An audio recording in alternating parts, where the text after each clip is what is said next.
ආයිබෝන් පුතාලා ආයිබෝන් වාර විභාගයට අවශ්‍ය පාඩම් ටික අපි කරලායි තියෙන්නේ. දැන් මම ක්ලාස් එකේ මුල ඉඳලම හිටපු ළමයිට ඒ පේපර්ස් වලට ආන්සර් කරන්න පුළුවන්. හරි? වරුණ මුල ඉඳලා හිටියා නේ. වරුණ හිටියා. රයිට්. අමායත් හිටියාද මම හිතන්නේ සම්බන්ධ වෙලා ඉන්නවද මන් දන්නේ නැහැ.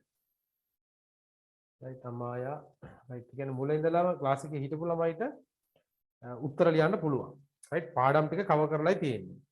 හරි එතකොට අපි දැන් මේ පේපර් එකයි මම තවත් පේපර්ස් තියෙනවා මම මේ පේපර්ස් උත් දානවා රයිට් එතකොට ඔයාලා ඒව කරන්න ඕන පුතාලා රයිට් දැන් මම හිතන් හිටියේ අතරම ක්ලාස් එකේදී මේක කරන්න කියලා එතකොට ඔයාලා ක්ලාස් එකේදී සක්‍රියව ඉන්නෝල් වෙනවනේ වැඩේට රයිට් දැන් ඉතින් දැන් මේ තාත්තෙත් එක්ක ඒකත් කරන්න අමාරු තත්ත්වයක් තියෙන්නේ ඒකින්ද ඔයාලා හැමතිස්සෙම පේපර් එක කරන් එන්න හරි පොත බලාගෙන හරි කමන්න පේපර් එකට උත්තර ලියන්න පේපර් එකක් දුන්න පළියට ඒක විභාගයක් නෙවෙයිනේ නේ තේරෙනවද මේක ඇවිල්ලා පෙරහුරුවක් රයිට් ඒතකොට ටර්ම් ටෙස්ට් පේපර් එකක් දුන්නම පුතාලා ඒක මේ විභාගේ ලියනවා වගේ එහෙම ලියන්න අවශ්‍යතාවයක් නැහැ ඔයාලා මේ පේපර්ස් ඒ ප්‍රශ්න වලට පොත බලාගෙන හරි කමන්න උත්තර ලියන්න ඒතකොට ඒ වෙලාවෙදී ඔයාලා ඒක ඉගෙන ගන්නවා රයිට් ඒ වෙලාවෙත් ඔයාලා ඒක ඉගෙන ගන්න ඒ වගේ පේපර්ස් කීපයක් කරාපුවම ඒක හොඳට ඔළුවට වදිනවා ඒතකොට ඇත්තටම විභාගෙට ගිහින් ලියන්න හරිම ලේසි නේද ඒතකොට ටර්ම් ටෙස්ට් එක එතකොට උත්තර ලියන්න ලේසි. තේරුණාද? කින්දා එහෙම කරන්න. හරි? හොඳයි. අපි එහෙමනම් යමු පේපර් එකට.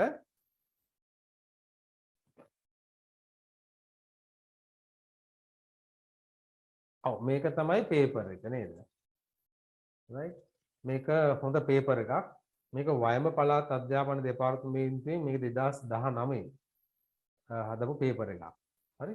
ඒතර මගේ ළඟ තියෙන පුතාලා පේපර්ස් මම හිතන්නේ 15ක් විතර තියෙනවා. right පේපර්ස් 15ක් විතර තියෙනවා මම ඒව දානවා වලට right ඔක්කොම කරවන්න ඕන. right. හරිම ලේසි ප්‍රශ්නක් තියෙනවා නේ. හරිම ලේසි ප්‍රශ්න තියෙනවා.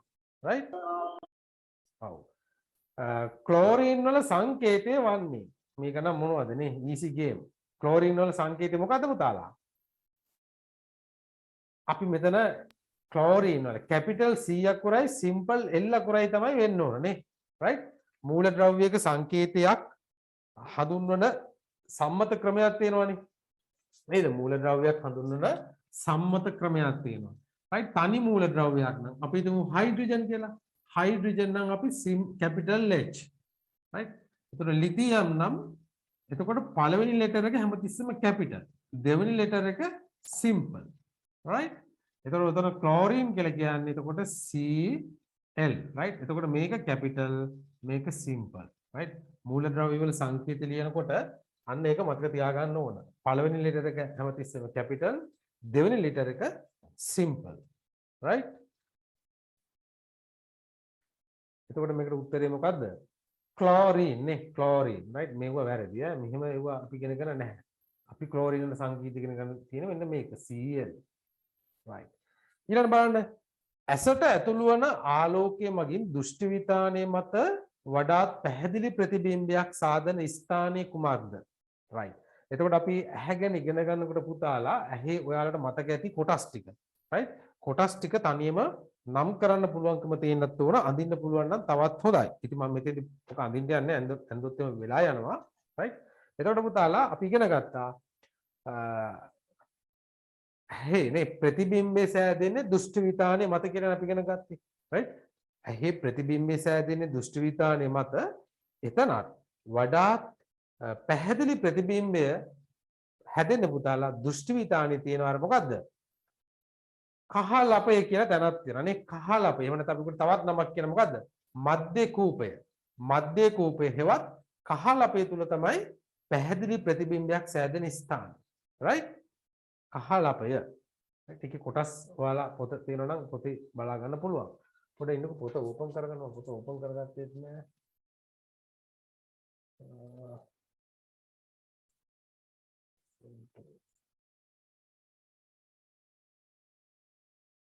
ඔයාලට පේනවද මේ ස්ක්‍රීන් එක?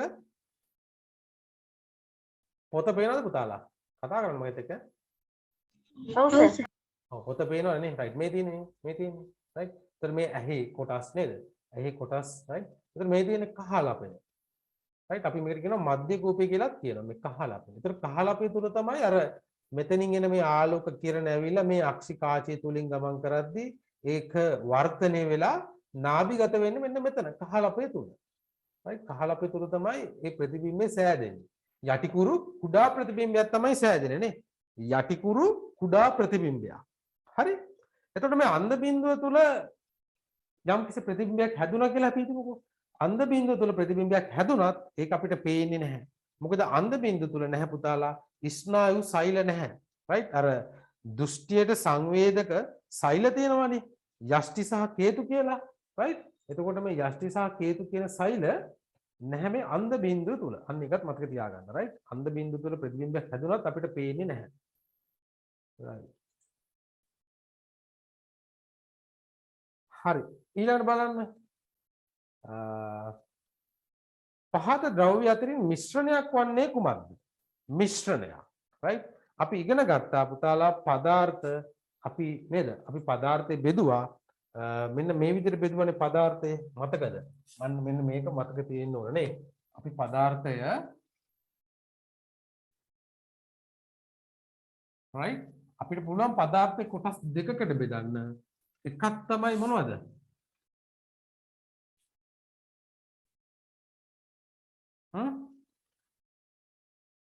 එකක් තමයි මොනවද? සංසුද්ධ ද්‍රව්‍ය.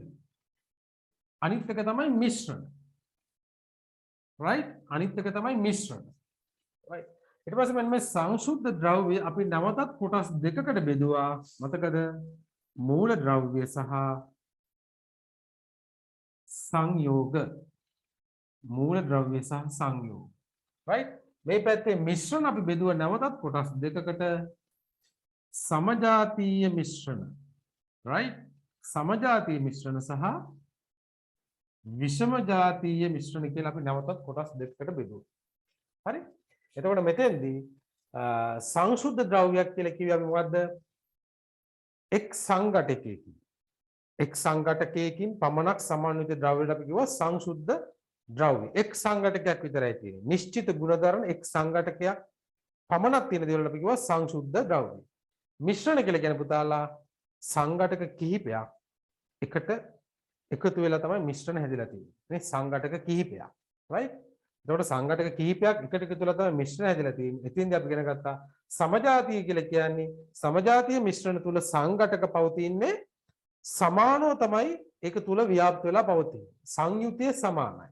right? කොහෙන් ගත්තත් එකම සංයුතියයි තියෙන්නේ. සමජාතීය මිශ්‍රණ. විෂම ජාතීය මිශ්‍රණ වල අපි ඉගෙන ගත්තා ඒකේ සංඝටක වල සංයුතිය තනින් තැනට වෙනස්. නේ? තනින් තැනට වෙනස්. right? ඊට පස්සේ මූලද්‍රව්‍ය කියලා කියන්නේ පුතාලා එක් සංඝටකයකින් විතරයි සමන්විත වෙලා තියෙන්නේ. නිශ්චිත ගුණ දරනවා. හැබැයි මේ නිශ්චිත ගුණ රැකෙන පරිදි මෙයා තවදුරටත් භෞතිකව හෝ රසායනිකව හෝ බෙදන්න බෑ මූලද්‍රව්‍ය නේ. right? මූලද්‍රව්‍ය තවදුරටත් එයාගේ ඒ යම්කිසි නිශ්චිත ගුණයක් තියෙනවානේ මූලද්‍රව්‍ය වලට. නේ? එක එක මූලද්‍රව්‍යයට එක එක නිශ්චිත ගුණ තියෙනවා. ඒ මූලද්‍රව්‍ය රැකෙන පරිදි අපිට නැවතත් කොටස් වලට බෙදන්න බෑ මෙයා. හැබැයි මෙයා පුළුවන්. ඒකට සංයෝග කියලා කිව්වේ සංඝටක නේද? කියන්නේ මූලද්‍රව්‍ය දෙකක් හෝ කීපයක් එකට එකතු වීමෙන් තමයි සංයෝග හැදෙන්නේ. right? මූලද්‍රව්‍ය දෙකක් හෝ කීපයක් එකට එකතු වීමෙන් තමයි සංයෝග හැදෙන්නේ. ඒතකොට සංයෝග වලත් නිශ්චිත ගුණ තියෙනවා. හැබැයි සංයෝග අපිට නැවත කොටස් වලට බෙදන්න පුළුවන්. බෙදන්න පුළුවන් මොනවා බවටද? ආයත් මූලද්‍රව්‍ය බවට. right? මෙන්න මේ chart එක මතක තියාගන්න ඕන. තුන්වෙනි පාඩමේ තියෙන්නේ. right? එතකොට මේකේ අහනවා ආසුත පහත ද්‍රව්‍ය අතරින් මිශ්‍රණයක් වන්නේ කුමක්ද? එතකොට ආසුත ජලය කියලා කියන්නේ පුතාලා සංඝටකයක්. ඒ කියන්නේ සංසුද්ධ සංඝටකයක්. ආසුත ජලය. ඒ තුල වෙනත් දේවල් නැහැ. පොල් තෙල් කියලා කියන්නේත් එහෙමයි. මෙතන හැබැයි බොර තෙල් කියන්නේ පොළවෙන් ලබා ගන්නා ඛනිජ ද්‍රව්‍යයක් නේ.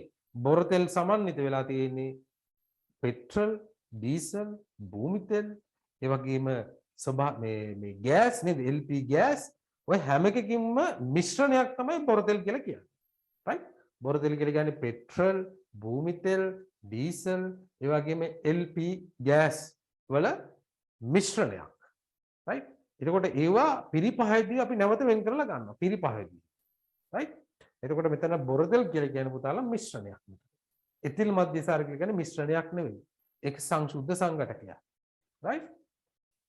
එතකොට මෙතන අපිට ගන්න වෙන්නේ උත්තරේ බොරතෙල්. බොරතෙල්. හරි? හැබැයි මෙහෙම එකකුත් තියෙනවා. මෙතන මේ පොල් තෙල් තියෙන සමහරු කට්ටිය පොල් තෙල් වලට උත්තරේ ගහන්නත් පුළුවන්. ප්‍රශ්නෙත් පොඩි ගැටලුවක් තියෙනවා නැත්තේ නෑ. හරි? නමුත් අපි පොතේ ඉගෙනගෙන තියෙනවා නේද? පොතේ ඉගෙනගෙන තියෙන අපි බොරතෙල් කියලා කියන්නේ මිශ්‍රණයක් කියන එක පොතේ ලියලා තියෙනවා. පොල් තෙල් කියන සඳහන් නිකුරාට බොරතෙල් කියන වචනේ පොතේ තියෙනවා. ඒකින්ද ඔයාලා අනිවාර්යයෙන්ම බොරතෙල් කියන එක තමයි තෝරගන්න ඕන. පොල් තෙල් උනත් මෙතන පොල් තෙල් වලත් එක එක දේවල් දී වෙලා තියෙන්න පුළුවන්. අපි හිතමු මේ සංශුද්ධ පොල් තෙල් කියලා. right? එහෙමනම් ගැටලුවක් නැහැ. ඒතර අපිට හිතන්න වෙන්නේ මේක සංශුද්ධ පොල් තෙල් කියලා තමයි. නැතු ඉතින් පොල් තෙල් කියලා කියන්නේ ඕකෙ එක එක දේවල් දී වෙලා තියෙන පුළුවන් නේද? ඒ කියන්නේ විවිධ දේවල් අපද්‍රව්‍ය ඔකට එකතු වෙලා තියෙන පුළුවන්. හැබැයි ඒ වුණාට අපි මෙතෙන් තෝරගන්න උත්තරේ මොකද්ද? බොරතෙල්. ගැටලුවක් තියෙනවා නම් අහන්න. right. ඇසමගින් වස්තුවක ඇති ගැඹුරු හෝ උස නිමානය කිරීමේ හැකියාව හඳුන්වන්නේ කුමන නමකින්ද? මොකද උත්තරේ? ත්‍රිමාන දෘෂ්ටිය. ත්‍රිමාන දෘෂ්ටිය. right? එතකොට අපි ඉගෙන ගත්තා ද්විනේත්‍රික දෘෂ්ටි කියලා එකකුත් ඉගෙන ගත්තා නේ. ද්විනේත්‍රික දෘෂ්ටි කියලා කියන පුතාලා අපේ මේ ඇස් දෙකෙන්ම අපිට බැලිය හැකි පොදු කලාපය. right? ඇස් දෙකටම පේන පොදු කලාපයනේ. ද්විනේත්‍රික දෘෂ්ටිය නේ. ඒතකොට අපේ මේව අපිට ඉස්සරහින් අපිට යම්කිසි වස්තුවක් ඇස් දෙකෙන්ම බලන්න පුළුවන්. right? එතකොට ඇස් දෙකෙන්ම බැලිය හැකි පරාසය තමයි ද්විනේත්‍රික දෘෂ්ටිය. එතකොට ඒකෙදි බෑ දුර වස්තු වල උස පළල ඒක තීරණය කරන්න අමාරුයි. ඒක අපි තීරණය කරන්නේ ත්‍රිමාන දෘෂ්ටි කියන එක. right? ඒතර උත්තරේ මොකද්ද? ත්‍රිමාන දෘෂ්ටිය. right? ත්‍රිමාන දෘෂ්ටි තමයි මේකට උත්තරේ. right. පීඩනයේ අන්තර්ජාතික සම්මත ඒකකයේ නිරූපණය වන පිළිතුර තෝරන්න. ඕකත් හරිම ලේසි නේද? right? පීඩනය කියන එක නම් ඉතින් ඔයාලා දැන් අර කටපාඩම් කරගන්න තියෙන්න ඕන නේ. මොකද්ද පීඩනය කියලා කියන්නේ? සමීකරණෙත් දන්නවනේ නේද? පීඩනය. right? පීඩනය කියලා කියන්නේ මොකද්ද? ඒකක වර්ගඵලයක් මත ක්‍රියාත්මක වන බලය නේ. අපි කියන්නේ අභිලම්බ බලය කියලා කියන්නේ. right? ඒකක වර්ගඵලයක් මත. ඒකක වර්ගඵලයක් මත ක්‍රියාත්මක වන බලය තමයි අපි පීඩනය කියලා කියන්නේ. ඒතර පීඩනයේ ඒකකය බලයේ ඒකකයේ නිව්ටන් නේද? වර්ගඵල ඒකකයේ අපි සම්මත ඒකකය තමයි වර්ග මීටර. right? වර්ග මීටර. එතකොට මේකේ ඒකකය මොකද්ද? වර්ග මීටරයට නිව්ටන් තමයි පීඩනයේ ඒකකය. right? වර්ග මීටරයට නිව්ටන්. right? ඒක තමයි උත්තරේ. හරි? වර්ග මීටරයට නිව්ටන්.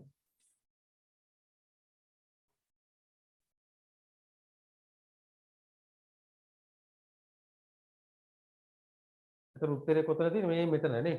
right? 5 3 උත්තරේ. right. ඊළඟ බලන්න බලයක් ලබා දීම නිසා ඕනෑම වස්තුවක් චලනය වේ. නිශ්චල වස්තුවක් චලනය විය හැකිය. සමහර වස්තු වල හැඩය වෙනස් වේ.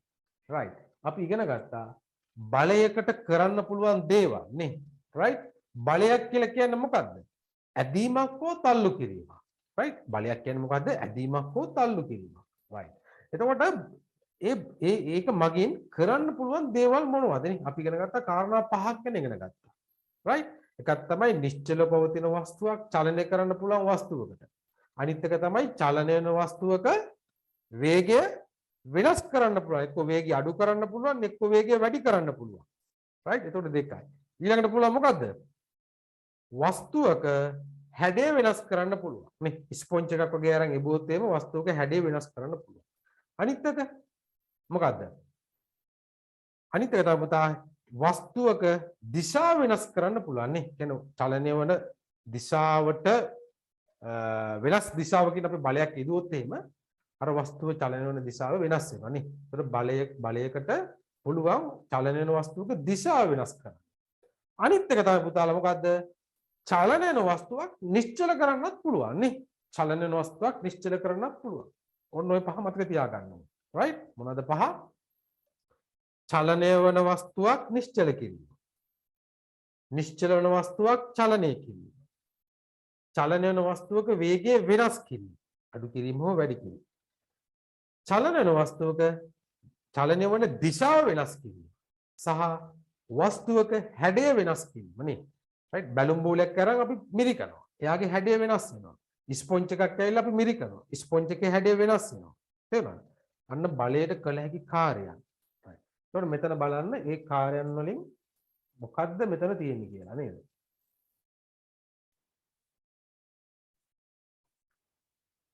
බලයක් ලබා දීම නිසා ඕනෑම වස්තුවක් චලනය වේ. අන්න පුතා පොඩි අවුලක් තියෙනවා. බලයක් දුන්න පමණින් හැම වස්තුවක්ම චලනය වෙන්නේ නැහැ. රයිට්?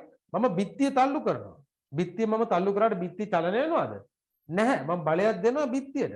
හැබැයි බිත්තිය චලනය වෙන්නේ නැහැ. ඒ කියන්නේ බලයක් යෙදූ පමණින් වස්තුවක් චලනය වෙන්නේ නැහැ. ඒකට පළවෙනි ප්‍රකාශය වැරදි.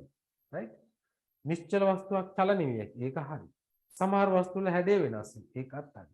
ඒතර B හා C විතරයි හරි උත්තරේ. right B හා C පමණයි. තුන්වෙනි එක තමයි උත්තරේ. ග්ලූකෝමාව පිළිබඳ වැරදි වගන්තිය තෝරන්න. right. මොකද්ද ග්ලූකෝමාව කියලා කියන්නේ? right. දෙවෙනි පාඩමේ මතක් කරගන්න ඕන. right ග්ලූකෝමාවේදී මොකද වෙන්නේ ඇත්තටම? ඇසේ පීඩනය වැඩි වීම නිසා ග්ලූකෝමාව ඇති වෙන්න පුළුවන්. right. ග්ලූකෝමාව ඇති වීමට ඇසේ රුධිර පීඩනය වැඩි වීම ප්‍රධාන හේතුව වේ. ඒක හරි.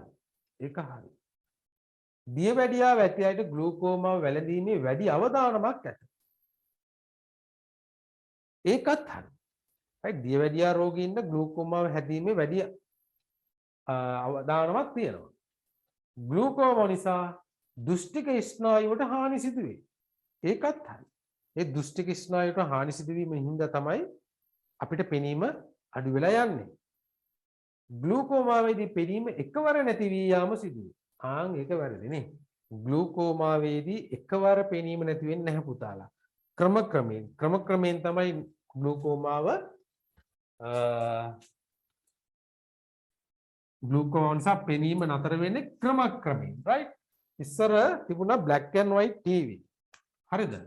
black and white TV තිබුණා. අපි ওই TV බැලුවේ පුතාලා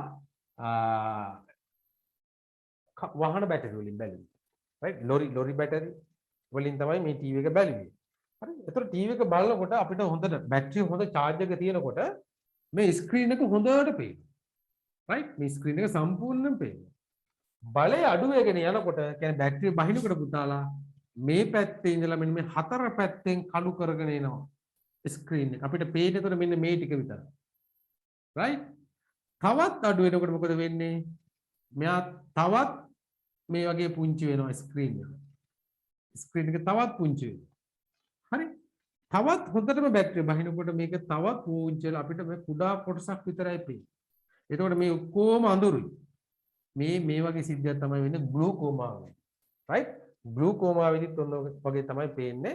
අපිට පේනකොට ග්ලූකෝමාව නිසා හතර වටෙන් කළු කරගෙන එනවා. right? හතර වටින් කියන්නේ අපිට පේන පරාසයෙන් එන්න අඩුයි. කුඩා පරාසයක් තමයි අපිට පේන්නේ. අනිත් ඔක්කොම බ්ලයින්ඩ් වෙලයි තියෙන්නේ. right ග්ලූකෝමාවේදී ඔක තමයි ලස්සන. ඉතින් ඔහොම ගිහිල්ලා අර ටීවී එකේදීත් වෙන්නේ මොකද්ද? බැටරිය හොඳටම බැස්සාට පස්සේ මෙතන මැදින් ඉරක් ගිහිල්ලා පක් ගාලා බැහැලා යනවා. පේන්නේ නැහැ. ස්ක්‍රීන් එක සම්පූර්ණයෙන්ම එතකොට ඔන් වෙන්නේ නැහැ ටීවී එකට. සම්පූර්ණයෙන්ම අවුට් වෙනවා. එතකොට ආන් ඒ වගේ සිද්ධියක් තමයි අතනත් වෙන්නේ. ඕම අඩු වෙලා ගිහිල්ලා එකපාරටම ඊට පස්සේ පෙනීම නැති වෙලා යනවා. right ග්ලූකෝමාව. ඒකින්ද ග්ලූකෝමාව කියලා කියන්නේ ග්ලූකෝමාව යම් කිසි කෙනෙකුට ග්ලූකෝමාව තියෙනවා නම් මුල් අවස්ථාවේදී මේක හඳුනගෙන ඒකට ප්‍රතිකාර ගන්න ඕනේ. ප්‍රතිකාර ගන්න. මොකද එතින්දි වෙන්නේ ස්නායු සෛල හානි වෙන එකයි වෙන්නේ. right දෘෂ්ටි විතානේ තියෙන ස්නායු සෛල හානි වෙනවා. ස්නායු සෛල හානි වුණොත් පුතාලා ස්නායු සෛල ආයේ නැවත ප්‍රකෘතිමත් වෙන්නේ නැහැ. right ඒක කොහෙත් එහෙම තමයි. ස්නායු සෛලයක් මැරුණොත් මැරුණම තමයි ආයේ ඒක ආයේ හැදෙන්නේ නැහැ. තේරුණාද? ඒකෙන්ද අපිට මුල් අවස්ථාවේදීම ග්ලූකෝමාව නවත්ත ගත්තොත් එතනින් එහාට ඒ සෛල මැරෙන එක අපිට නවත්ත ගන්න පුළුවන් ප්‍රතිකාර දීලා. right ඒකෙන්ද නේ මේ පොයින්ට් එකේ ඉඳලා අපිට නවත්ත ගන්න පුළුවන්. right ඒකට ඔය වගේ ප්‍රශ්න කරනකොට ඒ කරුණුත් මතක් කර ගන්න ඕන. මෙතන PB කියන්නේ පුතාලා lead. right lead. Hg කියන්නේ mercury. රසදිය. right lead කියලා කියන්නේ EM HD කියලා කියන්නේ රසදිය. right mercury. right යන සංකේතයෙන් හඳුන්වන්නේ lead හා mercury. right lead හා mercury. 8 උත්තරේ. දිශාවක් සහිත රාශිය විය හැක්කේ පහත කුමන රාශියද? ඔව් දිශාවක් සහිත රාශිය ස්කන්ධයට පුතාලා දිශාවක් නැහැ. right ස්කන්ධයේ විශාලත්වයක් විතරයි තියෙන්නේ. ඒකින් දෙක අදිශ රාශියක්. බලය කියලා කියන්නේ බලයට දිශාවක් තියෙනවා. right බලයට දිශාවක් තියෙනවා. right බලය මොන පැත්තට ක්‍රියා කරත් බලයට දිශාවක් තියෙනවා. right එතකොට මේ වගේ වස්තුවක් තිබ්බොත් මේකේ බර කියලා කියන්නේ මේ පෘෂ්ඨයේ මත ඇති කරන අභිලම්බ බලය නේ අභිලම්බ බලය. right ඒ කියන්නේ මෙයාගේ ස්කන්ධය කිලෝග්‍රෑම් නේ. right යම්කිසි කිලෝග්‍රෑම් තියෙනවා නම් ඒක g වලින් වැඩි වුණොත් මෙයාගේ බර ලැබෙන්නේ. එතකොට බර කියලා කියන්නේ බලයක්. බලයේ ක්‍රියාත්මක වන දිශාවක් තියෙනවා. right මේ පෘෂ්ඨයට ලම්බකව. අපි මේ පැත්තෙන් යද්දොත් ඒ දිශාවට තමයි බලය තියෙන්නේ නේ. අපි පාඩමේ ඉගෙන ගත්තා. බලය කියලා කියන්නේ බලයට දිශාවක් සහ විශාලත්වයක් තියෙන එකකින්ද එයා මොකද්ද? එයා ඇවිල්ලා දෛශික රාශියක්. right දෛශික රාශියක්.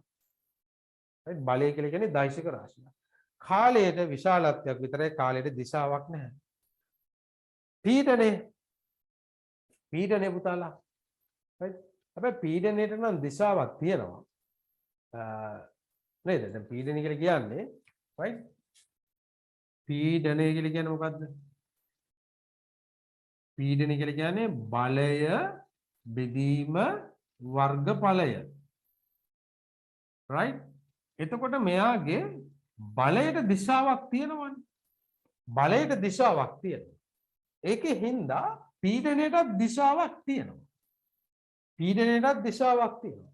ඒතර පීඩනයේ විශාලත්වයකුත් තියෙනවා. ඇත්තටම මෙතන පීඩනයත් ඇවිල්ලා දෛශික රාශියක් තමයි. right පීඩනයත් දෛශික රාශියක්. බලයත් දෛශික රාශියක්. right එතකොට මෙතන ඔය දෙකෙන් එකකට ගැහුවනම් හරි. මෙතන හැබැයි අපි බලාපොරොත්තු වෙන උත්තරේ දෙක බලය. right බලය තමයි අපි බලාපොරොත්තු වෙන්නේ. right බලය. 10 බලන්න සංසුද්ධ ද්‍රව්‍ය වර්ග කළ හැකි ආකාර වන්නේ. ඔව් මම අර මුලින්ම කිව්වනේ සංසුද්ධ ද්‍රව්‍ය තමයි අපි බෙදන්නේ කොටස් දෙකකට මූල ද්‍රව්‍ය හා සංයෝග. මූල ද්‍රව්‍ය හා සංයෝග. right එතකොට 10 එක තමයි උත්තරේ. මූල ද්‍රව්‍ය හා සංයෝග. right මේක බලන්න පහත සඳහන් සංකේතය ඇසුරින් 11 සහ 12 වන ප්‍රශ්න දෙකට පිළිතුරු සපයන්න නේ. සෝඩියම් 11යි 23යි. ඒතර මේක දැකපු ගාම වලට මතක් වෙන්න ඕන මේකේ විස්තර ටික කියවගෙන යන්න ඕන නේ. right එතකොට සෝඩියම් වල පරමාණු ක්‍රමාංකය 11යි. ඒකනේ මේ යටින් ලියලා තියෙන්නේ. සෝඩියම් වල ස්කන්ධ ක්‍රමාංකය 23යි. ඒක තමයි මේ උඩින් ලියලා තියෙන්නේ.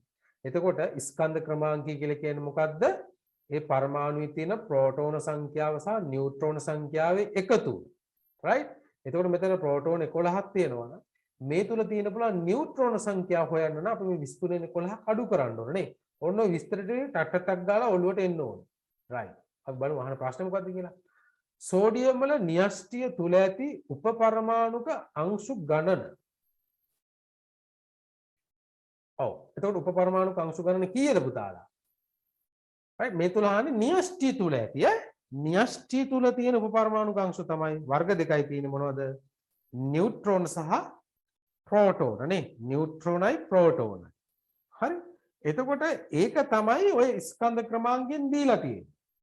න්‍යෂ්ටියේ තියෙන උපපරමාණුක අංශු ගණන තමයි ඔය දීලා තියෙන්නේ. right ඒ කියන්නේ කීයද උත්තරේ? 23යි. 23යි. right මේකේ න්‍යෂ්ටිය තුල කියලා අහලානේ තියෙන්නේ. ඒකෙන්ද 23යි.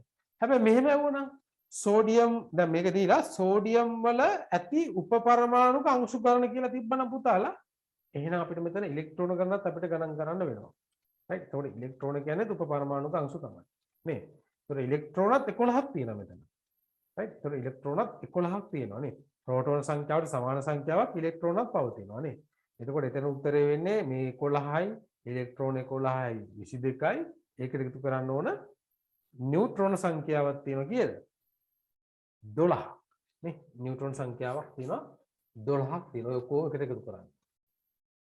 right. එතකොට 12 වෙනි ප්‍රශ්නේ බලමු. සෝඩියම් වල ඍණ ආරෝපිත උපපරමාණුක අංශු ගණන. right. ඍණ ආරෝපිත උපපරමාණුක අංශු කියලා කියන්නේ මොනවද පුතාලා? ඉලෙක්ට්‍රෝන නේ. ඉලෙක්ට්‍රෝන. එතකොට සෝඩියම් වල තියෙන ඉලෙක්ට්‍රෝන ගණන කීයද? 11යි. 11යි නේ. පරමාණුක ක්‍රමාංකයේ සමාන සංඛ්‍යාවක් තමයි ඉලෙක්ට්‍රෝන පවතින්නේ. හැමතිස්සෙම. right? ඒ කියන්නේ පුතාලා උදාසීන පරමාණුක උදාසීන අයන නෙවෙයි අයන නෙවෙයි අයන වල වෙනස් වෙනවා. right? උදාසීන පරමාණුවක ප්‍රෝටෝන සංඛ්‍යාවට සමාන සංඛ්‍යාවක් පවතින ඉලෙක්ට්‍රෝන. right? ඒතර 12ට උත්තරේ 11යි. 13 බලන්න. මූලද්‍රව්‍ය වල තැනුම් ඒකකය පරමාණු වේ. හරිනේ ඉතින්. ඒක හරි. ඉලෙක්ට්‍රෝන, ප්‍රෝටෝන, නියුට්‍රෝන පරමාණුක ඇති උපපරමාණුක අංශු වේ. ඒක පචයක් නේ. ඉලෙක්ට්‍රෝන ඇවිලා මේක න්‍යෂ්ටි කියලා නෑ නේ. right. ඔව්. ඉලෙක්ට්‍රෝන, ප්‍රෝටෝන, නියුට්‍රෝන පරමාණුක ඇති උපපරමාණුක අංශු වේ. ඒක හරි. ඒක හරි. right. ඉලෙක්ට්‍රෝන ඍණ ආරෝපිතය, ප්‍රෝටෝන ධන ආරෝපිතය මේවායින් සත්‍යවාදී.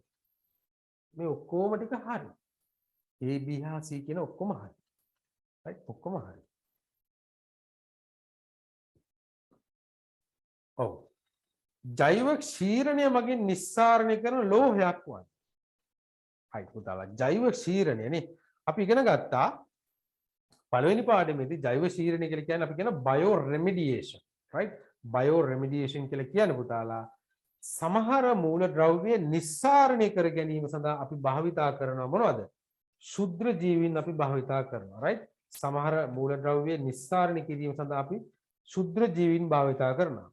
එතන විශේෂයෙන්ම ඔය රන් right ඒ වගේ ඒවා නිස්සාරණය කිරීම සඳහා අපි භාවිතා කරනවා. right තඹ right තඹ යුරේනියම් සින්ක් ආසනික් ඒ වගේ මූලද්‍රව්‍ය නිස්සාරණය කිරීම සඳහා අපි ඔය ජෛව ක්ෂීරණය කියන එක භාවිතා කරනවා. right එතකොට මෙතනේ තඹ කියන එක තියෙනවා. ඒකෙන්ද තඹ තමයි මේකට උත්තරේ. right ඔන්න අනිත් ඒවා ලියා ගන්න පැත්තකින්. right ජෛව ක්ෂීරණය මගින් නිස්සාරණය කරන අනිත් ලෝහ තමයි තඹ වලට අමතරව නැත්නම් ඔක්කොම ටික ලියාගත්ත කමන්න නේ. තඹ ඊට පස්සේ arsenic uranium zinc nickel right nickel zinc uranium arsenic තඹ රන් නෙවෙයි තඹ. ඒතර මෙන්න මේවා අපි ජෛව ක්ෂීරණය වලින් තමයි නිස්සාරණය කරගන්නේ. right හරි. ඊට බලන්න 15 වෙනි එක වෛරස පිළිබඳ ප්‍රකාශ කීපයක් පහත දැක්කේ. වෛරස නේ අපි වෛරස් එක ඉගෙන ගත්තානේ. right වෛරසයක් කියලා කියන පුතාලා ජීවියෙකුත් නෙවෙයි අජීවියෙකුත් නෙවෙයි ඒ දෙක අතර පවතින අතරමැදි අවස්ථාවක් නේ. එයාට ජීවියෙක් කියන්නත් බෑ එයාට අජීවියෙක් කියන්නත් බෑ. එයා මොකද එයාට ශෛලීය සංවිධානයක් නැහැ. හරි අනිත් එක තමයි එයාට ප්‍රජනනය කරන්න පුළුවන් සජීවී ශෛලියක් තුල ඉන්නකොට විතරයි. right අපි ඒකට කියන ගුණනය කරනවා කියලා කියන්නේ. ගුණනය මගින් එයාගේ සංඛ්‍යාව එයා වැඩි කර ගන්නවා. ඒකට එයාට වෙනත් සජීවී ශෛලියක් ඕන. හරි? right. ඒක බලමු මෙතන මොකද උත්තරේ ප්‍රශ්නේ මොකද්ද කියන්නේ? වෛරස පිළිබඳ ප්‍රකාශ කිරීම පහදේ. ජීවී ශෛල තුල වර්ධනය වේ. ඒක හරි. ජීවී ශෛල තුල තමයි මෙයාලා වර්ධනය වෙන්නේ. ශෛලීය සංවිධානයක් ඇතලු. අන්න ඒක බොරුවක්. මෙයාට ශෛලීය සංවිධානයක් නැහැ. ජීවී ශෛල තුල ගුණනේ වේ. ඒකත් හරි. right? එතකොට මේකේ A සහ C තමයි හරියන්නේ. 15 16 බලන්න. 16 දී කියනවා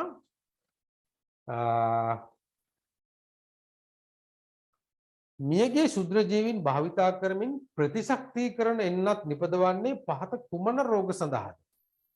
මියගේ ශුද්‍ර ජීවීන් භාවිතා කරන්නේ අපි ඉගෙන ගත්තා අපේ ප්‍රතිශක්තිකරණය වඩවන ආකාර කීපයක් පුතාලා.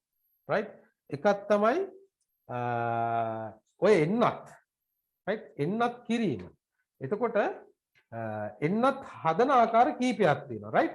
ප්‍රතිශක්තිකරණ එන්නත් නිපදවන ආකාර කීපයක් තියෙනවා. එකක් තමයි අපිට භාවිතා කරන්න පුළුවන් අඩපණ කරන ලද ශුද්‍ර ජීවි. right? අඩපණ. ඒ කියන්නේ බාගෙට මරලා. right? බාගෙට මරපු ශුද්‍ර ජීවීන් භාවිතා කරන්න පුළුවන්. right? එයාට ලෙඩක් හදන්න බෑ. හරි? එහෙම නැත්තම් පුළුවන් මියගේ ශුද්‍ර ජීවීන්ම භාවිතා කරන්න පුළුවන්. right? සම්පූර්ණයෙන්ම මැරිලා. එහෙම නැත්තම් පුළුවන් පුතාලා ශුද්‍ර ජීවීන් ශ්‍රාවය කරන රසායන ද්‍රව්‍ය කියන්නේ ටොක්සින්. right? ටොක්සින්. ඒවා අපිට භාවිතා කරන්න පුළුවන්. ඒ ටොක්සින් වල විස හරණය කරලා අපි ඒ ටොක්සින් එක අපේ ඇඟට දෙනවා. right? අන්න ඔය ආකාර තුනකට අපිට එන්නත් හදන්න පුළුවන්. හරි?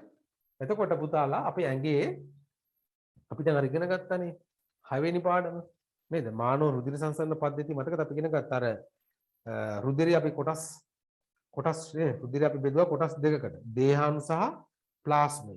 ඊට පස්සේ දේහාණු අපි නැවතත් කොටස් තුනකට බෙදුවා නේ. රතු රුධිරාණු, සුදි රුධිරාණු සහ රුධිර පට්ටිකා. right? අන්න එතන සුදි රුධිරාණු කට්ටියට සෙට් එකක් හිටියනේ. අපි ඉගෙන ගත්තේ මතකද? ඉයසිනෝෆීල, බේසෝෆීල, නියුට්‍රෝෆීල, මොනෝසයිට සහ වසාසයිල කියලා. මතකයිනේ. අන්න ඔය සෙට් එක තමයි අපේ ඇඟේ ප්‍රතිදේහ නිපදවන්නේ. යම් කිසි ශුද්‍ර ජීවියෙක් ආවම නේද ප්‍රතිදේහ නිපදවන්නේ. එතකොට මේ වගේ එන්නතක් right බාගෙට මරපු එන්නතක් අපි ඇඟට විද්දව. ඒ කියන්නේ උදාහරණයක් හිතාගන්න දව් කොවිඩ් වෛරස් එක ගැන හිතන්නකෝ. right? ඒතර වෛරස් එකේදී අපිට ওই ඇත්තටම ඉන්ජෙක්ෂන් එකක් විදියට විද්දපු දාලා වෛරස් එක තියෙන කොපුවක්. එක්කෝ කොපුව ඇතුලේ තියෙන එයාගේ අර ප්‍රවේණික ද්‍රව්‍ය අයින් කරනවා. එක්කෝ අයින් කරලා හිස් කොපුවක් විතරයි දෙන්නේ. හරි හිස් කොපුවක්. හරියට නිකන් අර උණ්ඩේක ඇතුලේ තියෙන වෙඩි බෙහෙත් අයින් කරලා නේද? හිස් කොපුවක් දුන්නා සමානයි. right? එතකොට එයාට පුපුරන්න බෑනේ. එයාට පිපිරෙන්න බෑ. right? අන්න ඒ වගේ වැඩක් තමයි එතනත් කරන්නේ. එතකොට හැබැයි ඇඟ අඳුරගන්නේ මෙන්න මෙයා උණ්ඩයක් කියලා තමයි අඳුරගන්නේ. හරි? හැබැයි උණ්ඩය ඇතුලේ මොකක්වත් නැහැ. එතකොට අපි අර ප්‍රතිශක්ති සෛලනේ රුධිරාණු සෛලෙම අඳුර ගන්නවා. right? අඳුරගෙන එයාට එරෙහිව හදන ඇගේ ප්‍රතිදේහ. right? ප්‍රතිදේහ හදනවා. එතකොට ඔය කොවිඩ් වෛරස් එකෙත් ඒක තමයි කරේ. ඇතුලේ තියෙන කෑල්ලක් අයින් කළා තමයි අපිට විදින්නේ. එයාට ගුණණය වෙන්න බෑ අපේ ඇඟ ඇතුලේ. right?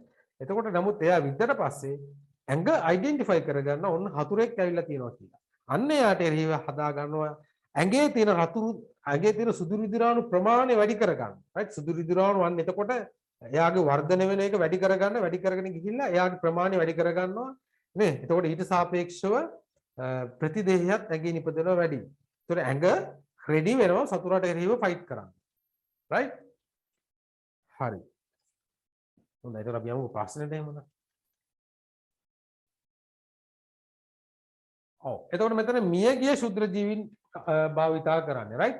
එතකොට මෙතන මියගිය ශුද්‍ර ජීවීන් අපි භාවිතා කරන අවස්ථාවන් එකක් තමයි පුතාලා කොලරාව අනිත් එක ඉන්ෆ්ලුවෙන්සාව සහ ටයිෆොයිඩ් right? කොලරාව ඉන්ෆ්ලුවෙන්සාව සහ ටයිෆොයිඩ් ඔන්න ඔය රෝග තුනට එරෙහිව අපි එන්නත් නිපදවනකොට අපි භාවිතා කරන්නේ ඒ රෝග කාරකයේම මියගිය ශුද්‍ර ජීවීන් right? මියගිය ශුද්‍ර ජීවීන් තමයි අපි එන්නත් කරන්නේ. පැහැදිලිද? ඔන්න ඔතන අනිත් එකක් ගැනවත් ලියා ගන්න මතක හිටින්න. කොලරාව ඔතන උත්තරේ 2 right 16 2 තමයි උත්තරේ. කොලරාව ඉන්ෆ්ලුවෙන්සා සහ ටයිෆොයිඩ් right උගේ නමත් ලියා ගන්න ටයිෆොයිඩ්. එතකොට ඔන්න මේ තුන් දෙනා තමයි මියගේ ශුද්‍ර ජීවීන් අපි භාවිතා කරන්නේ right? ව්‍යාධි ජනක කියන්නේ රෝගයේ සෑදීමට දායක වන ජීවියා නේ. එයාම තමයි එයා මරලා තමයි ඇතුල් කරන්නේ right? එතකොට මෙතන ඔය පිටගැස්ම මේවයිම ටොක්සින් right? පිටගැස්ම කියලා කියන්නේ පුතාලා ටොක්සින් එකක්. ශුද්‍ර ජීවීන් නිකුත් කරන රසායන ද්‍රව්‍ය right? එතකොට ක්ෂය රෝගය කියලා කියන්නේ අඩපණ කරන ලද ශුද්‍ර ජීවී. එතන භාගයට මරලා තියෙන්නේ. රයිට්? අඩපණ කරන ලද නේ. ක්ෂය රෝගේ හදන්නේ මතකද? මයිකෝබැක්ටීරියම් කියුබිකුලෝසිස් කියන බැක්ටීරියා. එයා භාගයට මරලා තමයි ඇතුල් කරන්නේ නේ. රයිට්? එතකොට මෙතන පෝලියෝ කියලා කියන්නේ මොකද්ද? රයිට්? පෝලියෝ කියන්නේ භාගයට මරලායි තියෙන්නේ. භාගයට මරලා. හරි? රයිට්. එතන මේකට 16 උත්තරේ 2. 17 බලන්න.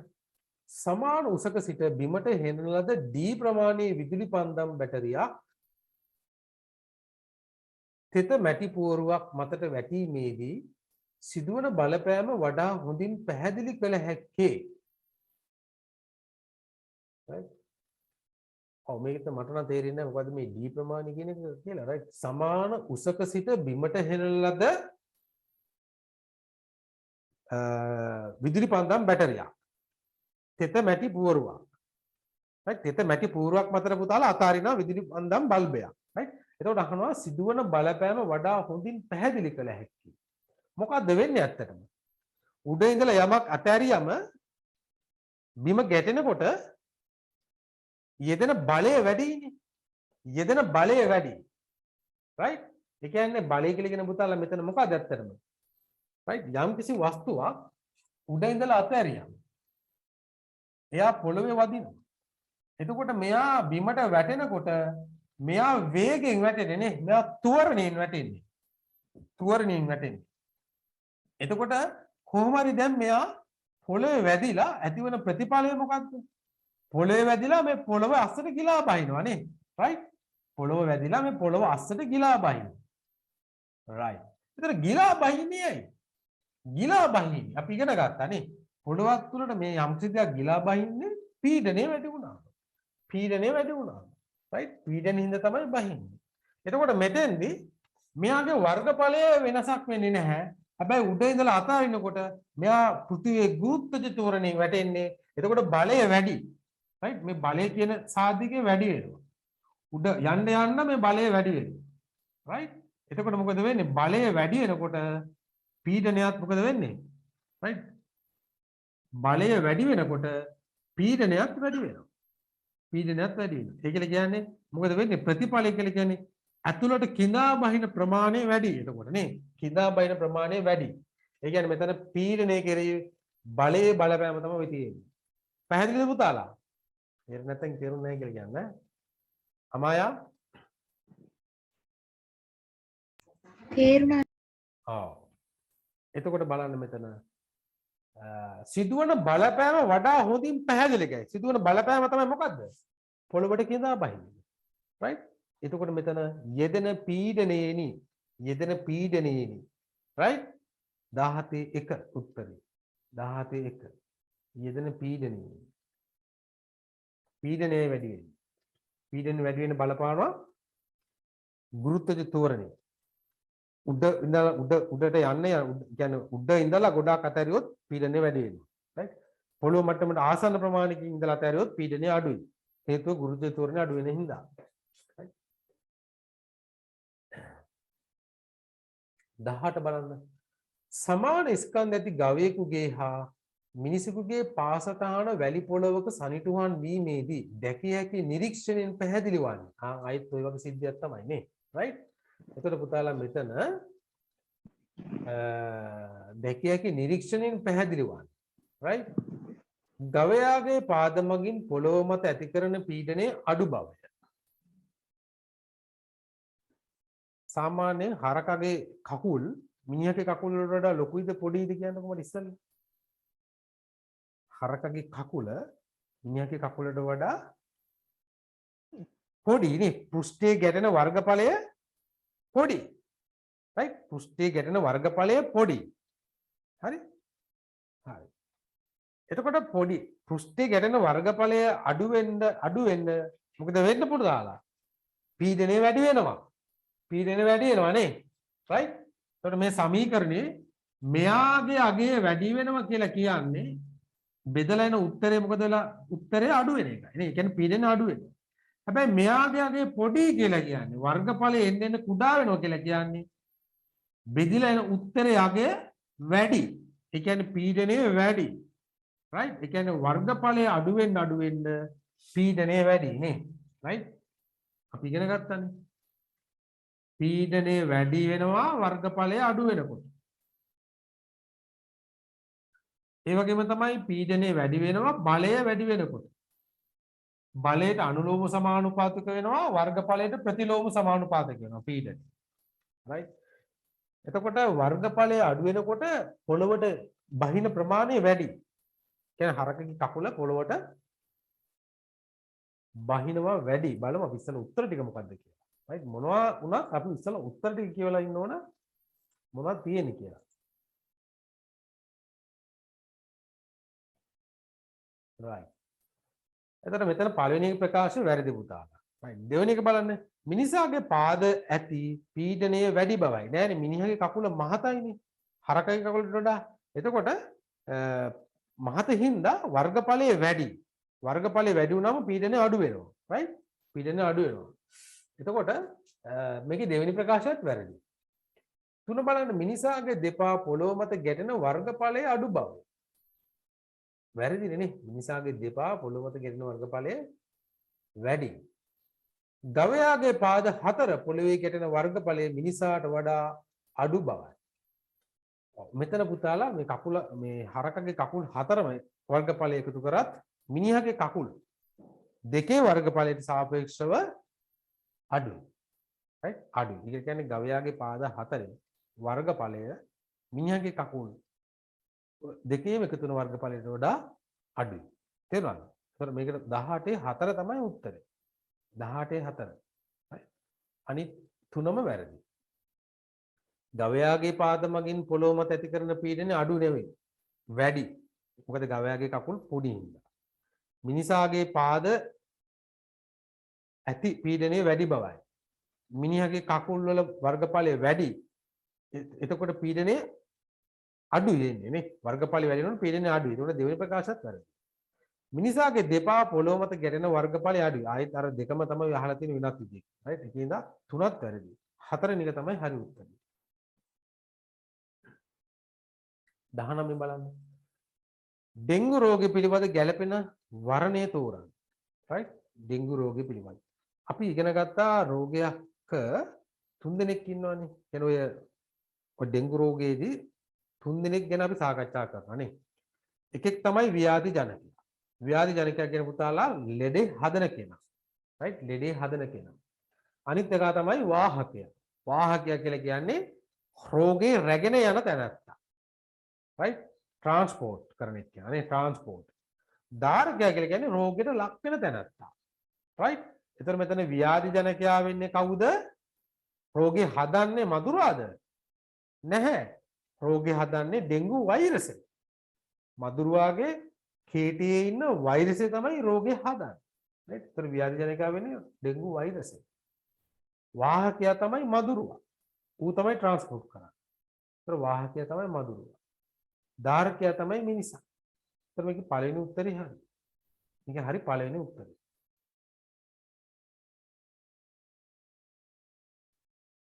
right 20 බලන්න. පරිසරය හා සම්බන්ධ වඩාත්ම ඵලදායි ශුද්‍ර ජීවී භාවිතය වන්නේ. ඔව්. පරිසරය හා සම්බන්ධ වඩාත්ම ඵලදායි ශුද්‍ර ජීවී භාවිතය නේ. right.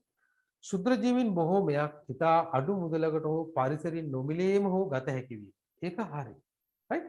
ශුද්‍ර ජීවීන් අපිට ඔව් 18 වෙනි එකේ උත්තරේ කියනකො ඇහුන්නේ 18 උත්තරේ පුතා 4. thank you හරි 4 තමයි උත්තරේ. එතකොට මේකේ පළවෙනි කාරණේ ශුද්‍ර ජීවීන් බොහෝමයක් අපිට ඉතා අඩු මුදලකට හෝ පරිසරයෙන් හෝ නොමිලේම ගන්න පුළුවන්. right? පරිසරයේ ඉන්න ශුද්‍ර ජීවීන් ඕන තරම්. right? දැන් උදාහරණයක් වශයෙන් ගත්තොත් එimhe ඊස්ට් මේ වායුගෝලයේ ඉන්නවා. මේ මොහොතේ මේ මං ළඟත් මේ පාවි ඉන්න මට පේනවනේ. හරිද? එහෙම පේන්නේ නැහැ නේ. right? එහෙම පේන්නේ නැහැ. ඊස්ට් කියලා කියන්නේ ගෝලාකාර ඒකශෛලික දිලීරයක්. right? මේක හැබැයි වායුගෝලයේ පාවි තමයි ඉන්නේ. හරිද? ඒ කියලා කියන්නේ ඊස්ට් ඕනනම් සීනි ද්‍රාවණයක් තියලා තිබ්බනම් ඌ ඕකට වැටිලා ඒක පැසීම සිද්ධ වෙනවා නේ. ඒ කියන්නේ අර පොල් රාවල සිද්ධ වෙන්නේ. කියන්නේ පොල් වතුර පොල් වතුර වීදුරුවක් අපි එළියේ ඇරලා තිබ්බොත් එහෙම ඕකට වැටෙනවා ඊස්ට්. ඔය වායුගෝලීය ඊස්ට් තමයි වැටෙන්නේ. දවස් දෙකක් යනකොට මොකද වෙන්නේ? මේක රා වෙනවා. රයිට් රා ගඳ එනවා. රයිට් මධ්‍ය සාර බවටපත් වෙනවා. රයිට් හරිද? කඩවල වලුත් අපිට ඊස්ට් ගන්න පුළුවන් ලාභෙට. රයිට්. ඒතර පළවෙනි ප්‍රකාශය හරි. ශුද්‍ර ජීවී කර්මාන්තය සඳහා බල ශක්තිය මහා පරිමාණයෙන් අවශ්‍ය නොවීම. ඒකත් හරි. ශුද්‍ර ජීවී කර්මාන්තයට බල ශක්තිය මහා ප්‍රමාණයෙන් අවශ්‍ය නැහැ. මොකද මේවා ස්වභාවික සිද්ධි. රයිට්? විවිධ උපස්තර මත ගුණණය හා ක්‍රියා කිරීමේ හැකියාව. ඒකත් හරි. ශුද්‍ර ජීවින්න පුළුවන් විවිධ උපස්තර මත ක්‍රියා ගන්නේ. කාබනික උපස්තර මත ක්‍රියා කරන්න පුළුවන්. ඒ වගේම තමයි කාබනික කියලා කියන්නේ නේද? සීනි උපස්තර මත, ඊළඟ ප්‍රෝටීන උපස්තර මත, ලිපිඩ උපස්තර මත, ඒ වගේම තමයි දි รา පත් වන ශාක මත, සතුන් මත ඕනම තැනක ක්‍රියා කරන්න පුළුවන්. ඥාන හැසිරවීමේ තාක්ෂණ සඳහා පහසුවෙන් යොදාගත හැකි වීම. ඔව්. දැන් මෙතන පරිසරය සම්බන්ධ වඩාත්ම ඵලදායී ශුද්‍ර ජීවී භාවය. දැන් මෙතන පුතාලා මෙතන පරිසරයට තමයි දැන් මේක සම්බන්ධ කරලා තියෙන්නේ අපි. පරිසරයට. right? හරි? ඒ කියන්නේ පරිසරයේ අපි ඉගෙන ගත්තනේ. මොකක්ද ඉගෙන ගත්තේ? ජෛව හායනී කියන ක්‍රියාවලිය. ඒක කියන්නේ ශාක හා සතුන් වියෝජන වීමේ ක්‍රියාවලිය. ඒකට උදව් වෙන උත්තරේ තමයි මෙතන අහන්නේ. ඒකට උදව් වෙන්නේ මෙතන මොන ක්‍රියාවලියද පුතාලා? මේකේ තුන්වෙනි එක. right? විවිධ උපස්තර මත ගුණණය හා ක්‍රියා කිරීමේ හැකියාව. right? මෙතන තියෙන කාරණා හතර හරි. හැබැයි අහලා තියෙන ප්‍රශ්නට ගැලපෙන්නේ තුන්වෙනි උත්තරේ. තේරුණාද? right? පරිසරය සම්බන්ධ වඩාත්ම ඵලදායි. කියන්නේ පරිසරයට ඵලදායි. මිනිසාට නෙවෙයි පුත පරිසරයට. right? මිනිසාට නෙවෙයි පරිසරයට. පරිසරයට වඩාත්ම ඵලදායි වෙන පුතාලා පරිසරයේ තියෙන කැලි කසල ඒ දේවල් වියෝජන වෙලා මේ පරිසරය පිරිසිදුව පවත්වා ගන්න ඕන නේ. ඒකට වැදගත් වෙන්නේ ජෛව හායනී කියන ක්‍රියාවලිය. ඒකල කියන්නේ ශුද්‍ර ජීවීන් විවිධ උපස්තර මත ක්‍රියා කිරීමේ හැකියාවින්ද තමයි ඒක එහෙම වෙන්නේ. 23 තමයි උත්තරේ. right.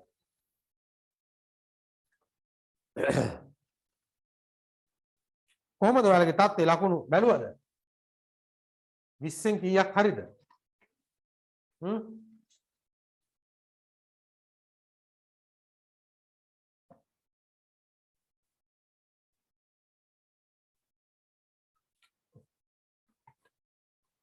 විශ්ෙන් කීයක් හරිද?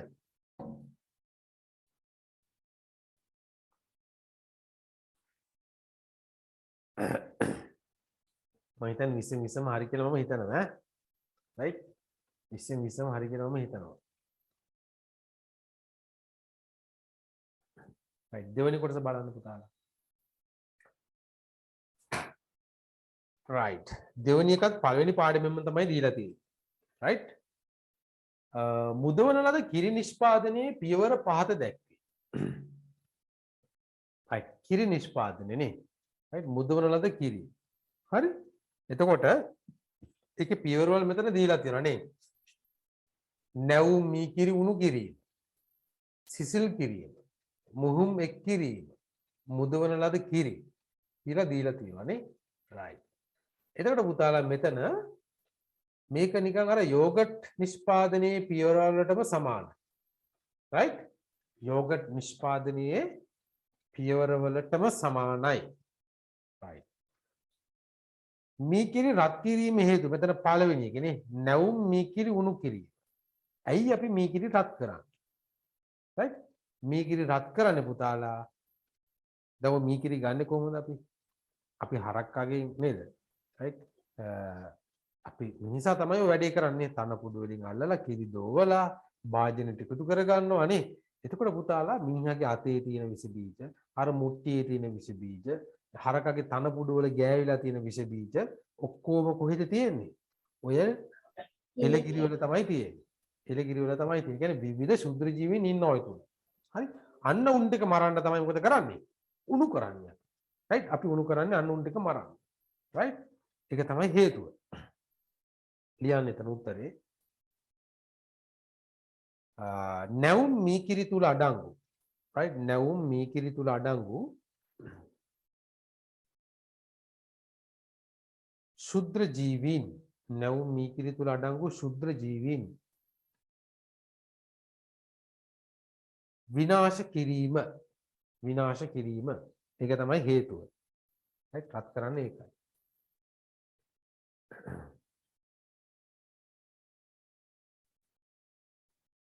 ඊළඟට කියනවා මුහුම් එක්කිරීමේ අරමුණ කුමක්ද මුහුමක් කියලා කියන පුතාලා දැන් අපි මෙතෙන්දී ඒ කියන්නේ කලින් right දැන් අපි මුදවපු කිරිවල කලින් කියන්නේ නේද අපි කලින් හොයාගන්න මුදවපු කිරි ටිකක් හොයාගන්න ඒකෙන් ස්වල්පයක් තමයි අපි එක් කරන්නේ මොකද ඒකේ ඉන්නවා ශුද්‍ර ජීවීන් ඉන්නවා මේ මුදවන එකට අදාළ වෙන ශුද්‍ර ජීවීන් ඉන්නවා නේ right හරි ඒකට ලියා ගන්න මුහුම් එක්කිරීමේ අරමුණ කුමක්ද එක්කිරීමේ අරමුණ තමයි කිරි මිදවීම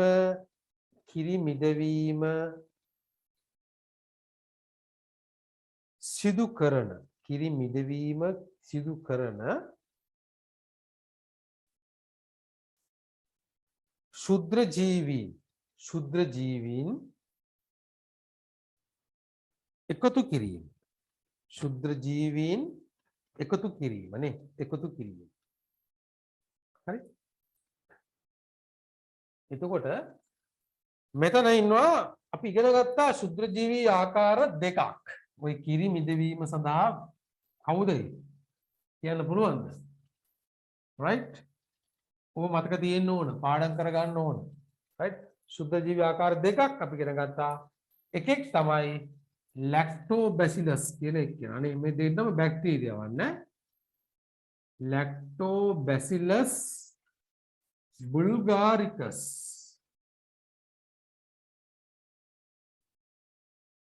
right මේවට යටින් ඉරක් ගන්න ඕන වෙන දෙවෙනි වචනේ සිම්පල් අකුරින් තමයි පටන් ගන්න right lactobacillus bulgaricus අනිත් එක තමයි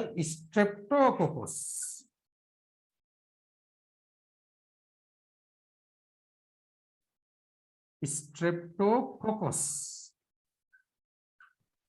thermophilus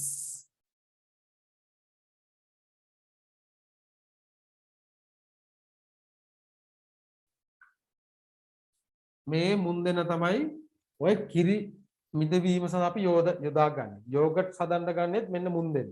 හරි? ඒතර මුන් දෙන්න තමයි ඉන්නේ ඔය යෝගට් වල ඉන්නේ. හරි? අපි කන යෝගට් වල මේගොල්ලෝ ඉන්නවා. මුන්ගෙන් අපිට හානියක් නැහැ පුතාලා. හරි? එතකොට මේගොල්ලෝ තමයි අපි මුහුම මගින් එකතු කරන්න තෙන්න. හරි? මේ දෙන්නගේ නම් දෙක ලියා ගන්න.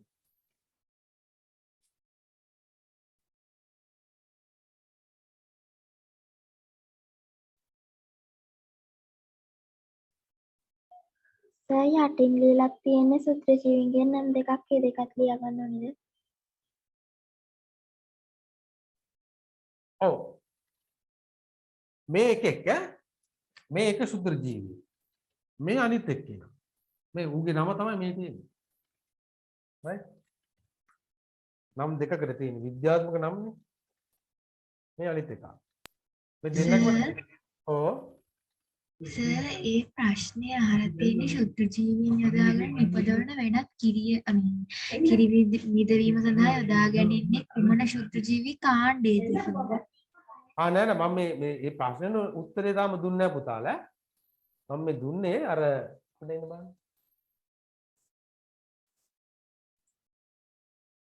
මෙතන මම මේ තාමත් දෙන්නේ මේ B වලට උත්තරේ right B වලට මම උත්තරේ කිව්වනේ. අමතර කරුණක් විදිහට තමයි මේ දෙන්නගේ නම ලිව්වේ මම. හරිද? හරි. අරකට තාම උත්තරේට මම ගියේ නැහැ right අමතර කරුණක් විදිහට right මම අමතර කරුණක් මෙතෙන්ට ඔයාලට එකතු කරා. අමතරයි කියන්නේ මේක ඔයාලට දැනගන්න. ඒක ඔක කියවනකොට ආය පාරක් මතක හිටිනවා right.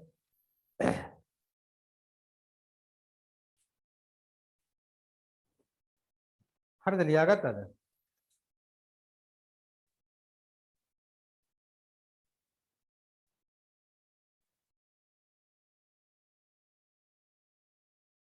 right ඊළඟ එකට යමු අපි. සීනේ කිරි මිදවීම සඳහා යොදා ගැනීමේ කුමන ශුද්‍රජීවී කාණ්ඩයේද? අපි ඉගෙන ගත්ත පුතාලා ශුද්‍රජීවී කාණ්ඩ මොනවද අපි ඉගෙන ගත්ත ශුද්‍රජීවී කාණ්ඩ මතකද? හරිම ලේසිනේ easy game. බැක්ටීරියා කාණ්ඩය, දිලීර කාණ්ඩය, අනිත් එක තමයි මොනවද? ප්‍රොටෝසෝවා. ප්‍රොටෝසෝවා කාණ්ඩය ඇල්ගි જાතිය ඉන්නවනේ. ඇතම් ඇල්ගි. right? ඇතම් ඇල්ගි. right? හතරයි නේ. බැක්ටීරියා, දිලීර, ඇතම් දිලීර පුතාලා හැමෝම නෙවෙයි right? සමහර එක්කන ඔය මියුකෝ වගේ උන් එහෙම අපිට පේනවා. ඔය පාන් වල පුස් කියන්නේ. ඒක නිකම්ම අපේ හැට පේනවා නේ. right? හරි. sorry. එතකොට මේ ආය කවුද බිම්මල් එහෙම? බිම්මල් එහෙම ඇහැට පේනවා නේ. ඊට කියන්නේ යාලගේ view යන්නේ පේන්නේ. right? හරි කාණ්ඩ හතර ලියා ගන්න. කාණ්ඩ ටික right? බැක්ටීරියා කාණ්ඩය, දිලීර කාණ්ඩය, ඇතම් ඇල්ගි.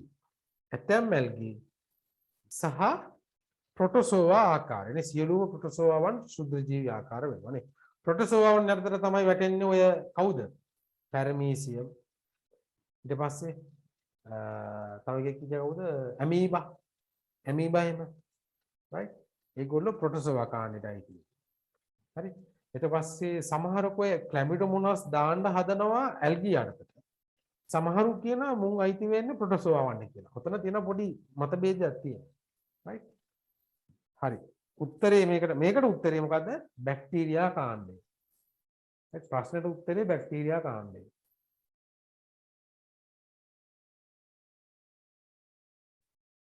ශුද්‍ර ජීවීන් යොදාගෙන නිපදවන වෙනත් කිරි ආශ්‍රිත ආහාරයක් දක්වන්න. දැන් මෙතන දීලා තියෙන මුදවලලද කිරිනේ. තව තියෙනනේ යෝගට්ස්, චීස් වගේ දේවල් ලියන්න පුළුවන්. right? යෝගට්. දැන් මෙතන මුදවලලද කිරි. ඒකද ඔයාලා ලියා ගන්න යෝගට් සහ චීස්.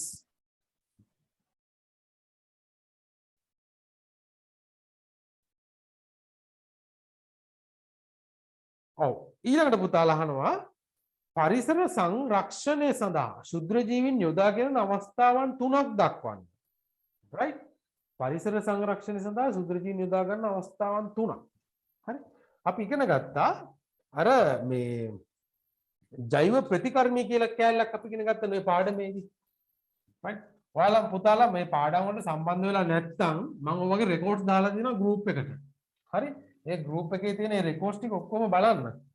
හරි වෙලාවක් ගියාට කමක් නැහැ. ටියුට් එකත් එක්ක අරගෙන ඒ පාඩම් වල තියෙන records ටික බලන්න. අනිවාර්යයෙන්ම ටියුට් discussion එක කරන්න. හරි? ටියුට් discussion එක කරන්න. ටියුට් එක මේ දාලා නෑනේ group එකට. මොන ටියුට් එකද පුතාලා? මේක මම දැම්මනේ group එකට. ඔය ටියුට් එක මම දැම්මනේ ඔක. right? හම්බුනේ නැද්ද? හම්බුනේ නැති වෙන විදියක් නැහැ නේ පුතා මම දැම්මනේ. හරි කමන්න මේ මම දාන්නම්කෝ අය පාරක් දාන්නම්. හරි right එතකොට අපි ඉගෙන ගත්තා අර බයෝ රෙමිඩියේෂන් කියන කෑල්ල. right? බයෝ රෙමිඩියේෂන් ජෛව ප්‍රතිකර්මය. right? ජෛව ප්‍රතිකර්මය. right? මෙතෙන්ද අපි ඉගෙන ගත්තා ජෛව ප්‍රතිකර්මයේදී ශුද්‍ර ජීවීන් කොහොමද පරිසර සංරක්ෂණය සඳහා වැදගත් වෙන්නේ? පරිසරයට කොහොමද මේගොල්ලෝ උදව් වෙන්නේ? එතෙන්ද අපි ඉගෙන ගත්ත පුතාලා සමහර ශුද්‍ර ජීවීන් ඉන්නවා විශේෂයෙන්ම ඔය නාවික කටයුතු වලදී සාගර මත තෙල් ලීක් කරනවානේ තෙල්. right? එතකොට මේ තෙල් ඉවත් කිරීම සඳහා ශුද්‍ර ජීවීන් යොදා ගන්නවා. මුන් මොකද්ද කරන්නේ? මුන් ගිහලා තෙල් ටික අයින් කරන එක නෙමෙයි කරන්නේ. right? මුන් කරන්නේ ඒ තෙල් මත මේගොල්ලෝ ක්‍රියා කරලා තෙල් වියෝජනය කරනවා. තෙල් එක බ්‍රේක් කරනවා. ඒතර බ්‍රේක් කරපුවාම තෙල් එකක් නැහැ එතන. ඒතර ඒකේ ජලයේ දිය වෙන දෙයක්. ඒක අවුලක් නැහැ. තේරුණාද? අන්න ඒක කරනවා. right? ඊළඟට එක තමයි ඔය බැරලෝ නේ බැරලෝ කියලා කියන්නේ බැර කියන්නේ බරලෝ right? හසදිය right? හසදිය ඊට පස්සේ lead ඒ කියන්නේ ඊයම් ඊට පස්සේ තව තියෙනවා ආසනික් right? ආසනික් වගේ දේවල් right ඊට පස්සේ chromium කියලා තියෙනවා chromium right chromium cadmium හරි ඔන්න වගේ දේවල් තියෙන පුතාලා ඔබ බැරලෝව right එතකොට මේ බැරලෝව ඉවත් කිරීම සඳහාත් මේ ශුද්‍ර ජීවීන් යොදා ගන්නවා ජලයේ ඉන්න right නැත්තම් මේවා අපේ ශරීරයට ගියොත් එහෙම අපිට පිළිකා හැදෙන්න පුළුවන් වකුගඩු රෝග හැදෙන්න පුළුවන් මේ බැරලෝව කියන ඒවා පුතාලා ආහාර දාම දිගේ ඉදිරියට යනවා right ආහාර දාමයකට ඇතුළු වුණොත් එයා ආහාර දාමෙ දිගේ ඉදිරියට යනවා කියන්නේ අපි හිතන්න කොනේ ශාකයකට මේක උරා ගන්නවා පොළොවට right පොළොවේ තිබිලා ශාකයකට උරා ගන්නවා ඊට පස්සේ ඔය ශාකය ආහාරයට ගන්නවා හරක ගැඟ තුලට යනවා හරක වරාගෙන කරනවා මිනිහා ගැඟ තුලට යනවා තේරෙනවද අන්න ඒ වගේ ආහාර දාම තිස්සේ ඉදිරියට යනවා right අනිත් එක තමයි ජෛව හායන කියන්නේ biodegradable right biodegradable කියන්නේ ස්වභාවිකවම දිරන ප්ලාස්ටික් නිපදවීම සඳහා අපි භාවිතා කරනවා ශුද්‍ර ජීවී right ඔන්න කාරණා තුන තමයි ලියා ගන්න ඕන right ලියා ගන්න එක ලියා ගන්නකො මෙහෙම එක ලියා ගන්න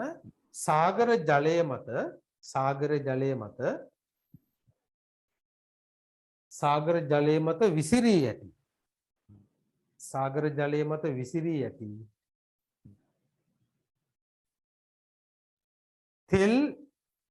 තෙල්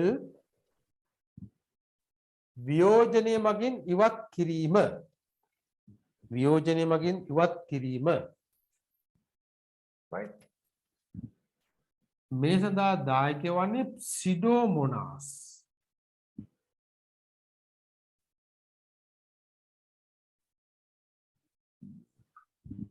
right සිඩෝමොනාස් කියන ශුද්‍ර ජීවය තමයි මේකට දායක වන්නේ right සිඩෝමොනාස් මෙතන U එකක් වෙන්න ඕනේ මේ මැදට right සිඩෝමොනාස් කියන බැක්ටීරියාව තමයි මේ සඳහා අපි යොදා ගන්න සිඩෝමොනාස් කියන බැක්ටීරියාව ඒකත් ලියා ගන්න ඕන වරන්න ඇතුලේ සිඩෝමොනාස්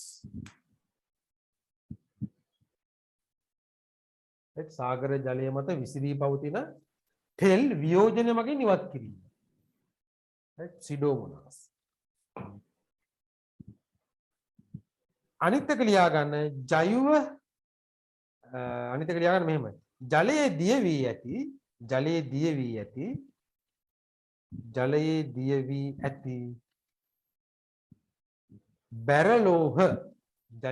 වී ඇති බැරලෝහ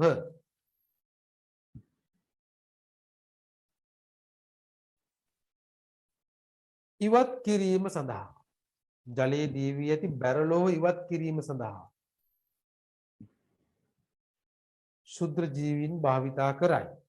ශුද්‍ර ජීවීන් භාවිතා කරයි right එතන මොනවද බැරලෝහ කියන එක ලියා ගන්න රසදිය ඊයම් ආසනික් ක්‍රෝමියම් කැඩ්මියම් ඒ වගේ දේවල් right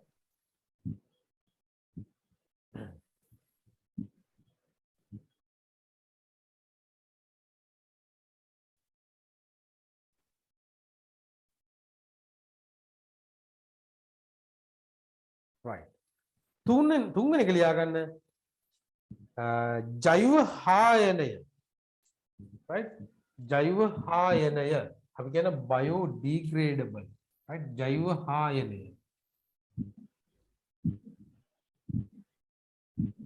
biodegradable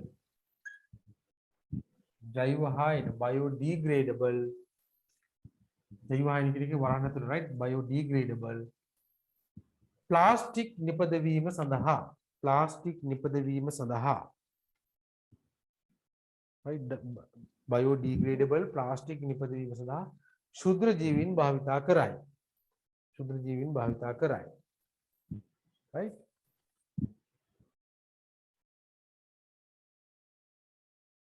එතකොට පුතාලා පළවෙනි පාඩම ඉතාමත්ම වැදගත් පාඩමක් ටිකක් මතක තියාගන්නත් කරුණු කීපයක් තියෙනවා. කිද පළවෙනි පාඩම හොඳට පාඩම් කරගන්න ඕනේ. දෙවෙනි පාඩමත් එහෙමයි. මේ ඇස හා කන ඒකත් මතක තියාගන්න පුළුවන් කරුණු කීපයක් තියෙනවා. right? එතකොට ඔය ඔය බලය ඝර්ෂණය ඒ වගේ පාඩම් වල තියෙන නිකන් පොඩි සංකල්ප ටිකක් විතරයි මතක තියාගන්න තියෙන්නේ. රයිට් ඒකේ සමීකරණ දෙකක් තුනක් තියෙනවා. ওই ටික මතක තියාගත්තා නම් ගණන් හදන්නයි තියෙන එක ලේසි. හරි? හැබැයි මේ වගේ මෙවුවා ටිකක් වැඩිපුර කියවන්න මේ පළවෙනි පාඩම, දෙවෙනි පාඩම, රයිට් තුන්වෙනි පාඩම. අර වගේ ගණන් හදලා තමයි මේ ප්‍රැක්ටිස් එකේ ඉන්නේ පුතාලා. රයිට්? හතරවෙනි පාඩම, පස්වෙනි පාඩම ගණන් හදන්න. ඒ කියන්නේ ඒක ප්‍රශ්න කරලම තමයි ඒක එන්නේ. රයිට්? තීරි බලුවට එහෙම හරියන්නේ නැහැ. රයිට්? ඊට පස්සේ හයවෙනි පාඩම මානව රුධිර සංසරණ පද්ධතියෙත් ඒකෙත් තියෙන පාඩම් කරගන්නයි තියෙන්නේ. රයිට්? ඉතින් මේ පාඩම් වලට වැඩි අවධානයක් යොමු කරන්න. හරි? පුළුවන් තරම් මේ 9 වසර හොඳට පාඩම් කරන ඔළුවේට දාගෙන තියාගෙන එතකොට 10ට 11ට යනකොට 9 එච්චර බරක් නෙවෙයි. හරි බරක් එක්ක යන්න එපා. හරි? මම මේ කියන්නේ ඕඩිවල් කියලා කියන්නේ එච්චරම ලොකු විභාගයක් නෙවෙයි. easy game. හරිද? ඒ වුණාට ඉතින් මේ බාලගේ හැටියට ඒකත් ලොකු විභාගයක්. එතකොට මේ පාඩම් කරලා තියන්නේ විද්‍යාවට ඒකක් අනිවාර්යයෙන්ම ඕනේ. right? විද්‍යාවට ඒකක් අනිවාර්යයෙන්ම ඕනේ. හරි ඊළඟ බලන්න. ජීව වායු නිපදවීම සඳහා යොදාගත හැකි කාබනික උපස්තරයක් නම් කරන්න. right? ජීව වායු නිපදවීම සඳහා නේ අපි ඉගෙන ගත්ත ජීව වායු කොහොමද නිපදවන්නේ කියලා. එතකොට මේක නිපදවීම සඳහා අපිට භාවිතා කරන්න පුළුවන් පුතාලා ගොම. right? එතකොට කවුද ජීව වායු නිපදවන සුද්ධ ජීවීන්? මෙතනොකොකස් කියලා එකෙක් කියනවා නේ. මෙතනොකොකස්. right? මෙතනොකොකස්. මෙතනොබැක්ටීරියා. කියලා දෙන්නෙක් ඉන්නේ. right? මෙතනොකොකස්.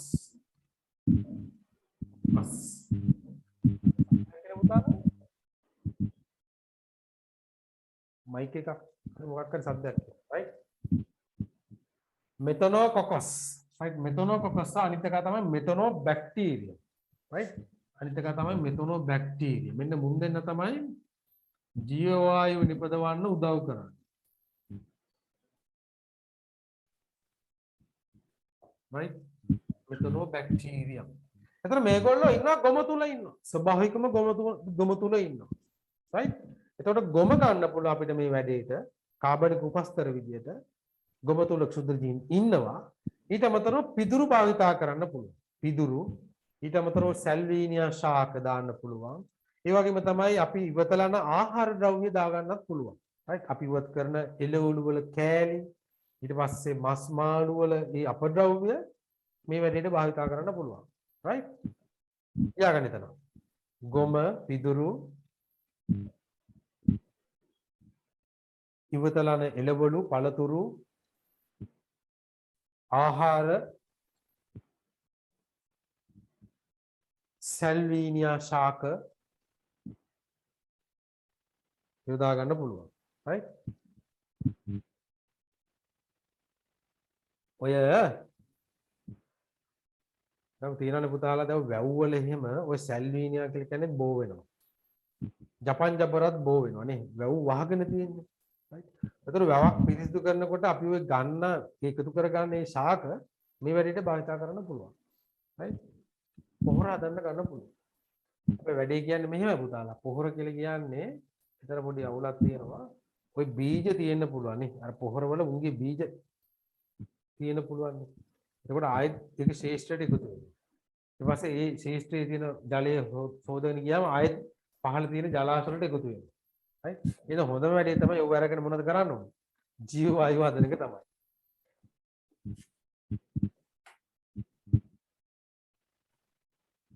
හරි ඊළඟ ප්‍රශ්නේ බලන්න සහල් සාම්පලයක වැලි සහ යකඩ කුඩු මිශ්‍ර වී ඇති බව දක්නට ලැබුණු අතර වෙළඳ පොලේ ඇති පොල් තෙල් වල පාම් තෙල් අඩංගු බව දක්නට ලැබේ දැන් මේ මිශ්‍ර කරලායි තියෙන්නේ නේ right ඉහත මිශ්‍රණ දෙකෙන් සමජාතීය මිශ්‍රණය කුමක්දයි දක්වන්න මම කිව්වා ඔයාලට පාඩම පටන් ගන්නකොටම නේ සමජාතීය මිශ්‍රණයක් කියලා කියන්නේ මොකක්ද සමජාතීය මිශ්‍රණයක් කියලා කියන පුතාලා ඒ මිශ්‍රණය තුල අඩංගු සංඝටක වල සංයුතිය එකයි right මිශ්‍රණය තුල අඩංගු සංඝටකවල සංයුතිය කොහෙන් ගත්තත් එකයි. ඒ කියන්නේ සමානයි නේ. අපි නිකන් මෙහෙම හිතමුකෝ උදාහරණයක් විදියට. right? දැන් මෙහෙම භාජනයක් තියෙනවා.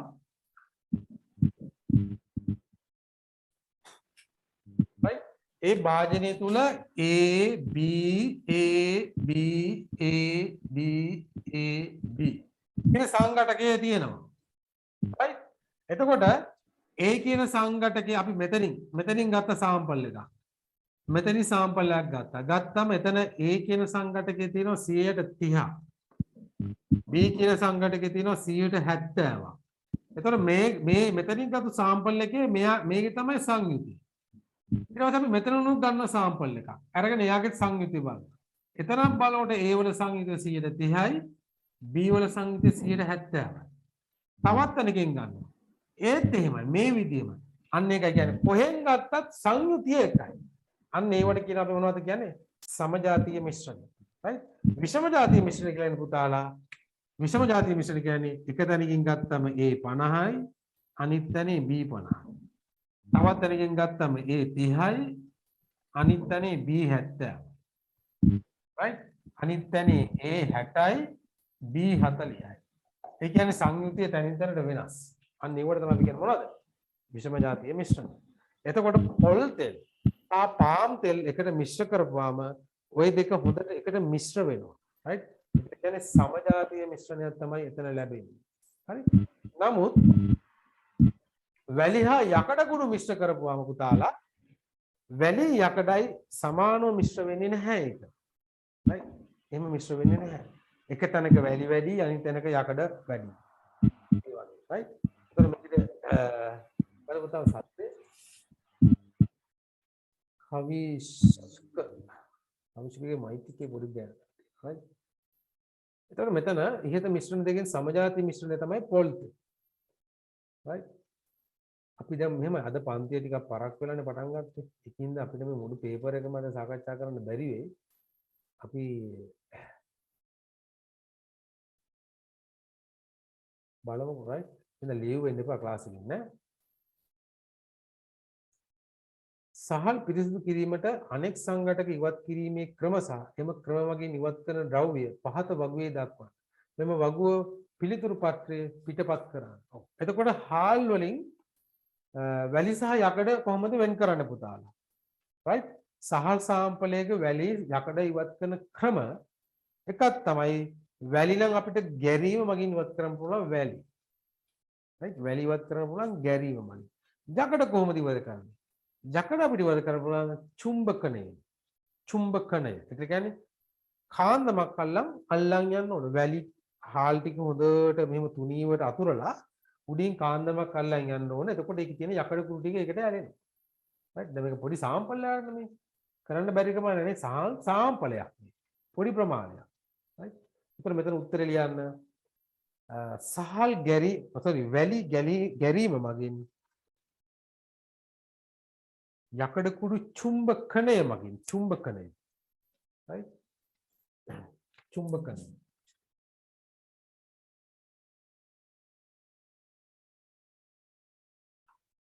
චුම්බකණය මගින්.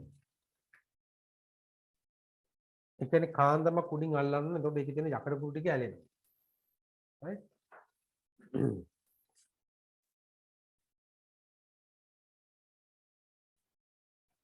ඊළඟට බලන්න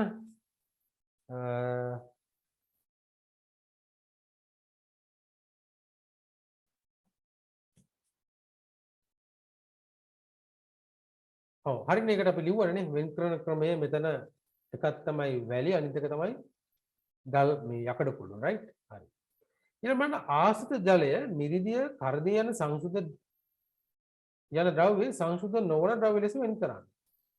ඔව් මෙතන ආශ්‍රිත ජලය කියන පුතාලා සංසුද්ධයි. ආශ්‍රිත ජලය විතරමයි තියෙන්නේ. හැබැයි මිරිදිය කරදිය කියන්නේ සංසුද්ධ නොවන ද්‍රව්‍ය. ඒ කියන්නේ මිරිදිය තුල වෙන වෙන දේවල් දී වෙලා තියෙනවා. ලවණ ಜಾති දී වෙලා තියෙනවා මිරිදිය තුල. කරදිය තුලත් වෙන වෙන දේවල් දී වෙලා තියෙනවා. right ඒකින්ද ඒව වෙලා සංසුද්ධ නොවන ද්‍රව්‍ය. සංසුද්ධ නොවන ද්‍රව්‍ය. right ඒක කියන්නේ සංසුද්ධ නොවන ද්‍රව්‍ය කියන පුතාලා මොනවද? මිශ්‍රණ. right? සංශුද්ධ නොවන ද්‍රව්‍ය කියන්නේ මිශ්‍රණ, right? සංශුද්ධ ද්‍රව්‍ය සහ සංශුද්ධ නොවන ද්‍රව්‍ය. හරි. එතකොට ඒකත් හරි. මොකද කරන්නේ දැන් 10:47යි අපි පටන් ගත්තේ 9:00ට. එතකොට පැයයි විනාඩි පොඩි ගානක් කරලා තියෙන්නේ. තව ප්‍රශ්න දෙකක් කරමුද? කරමු සර්. ආසර්. මොකද මේ උගුර පොඩ්ඩක් මේ වෙලා තියෙන්නේ.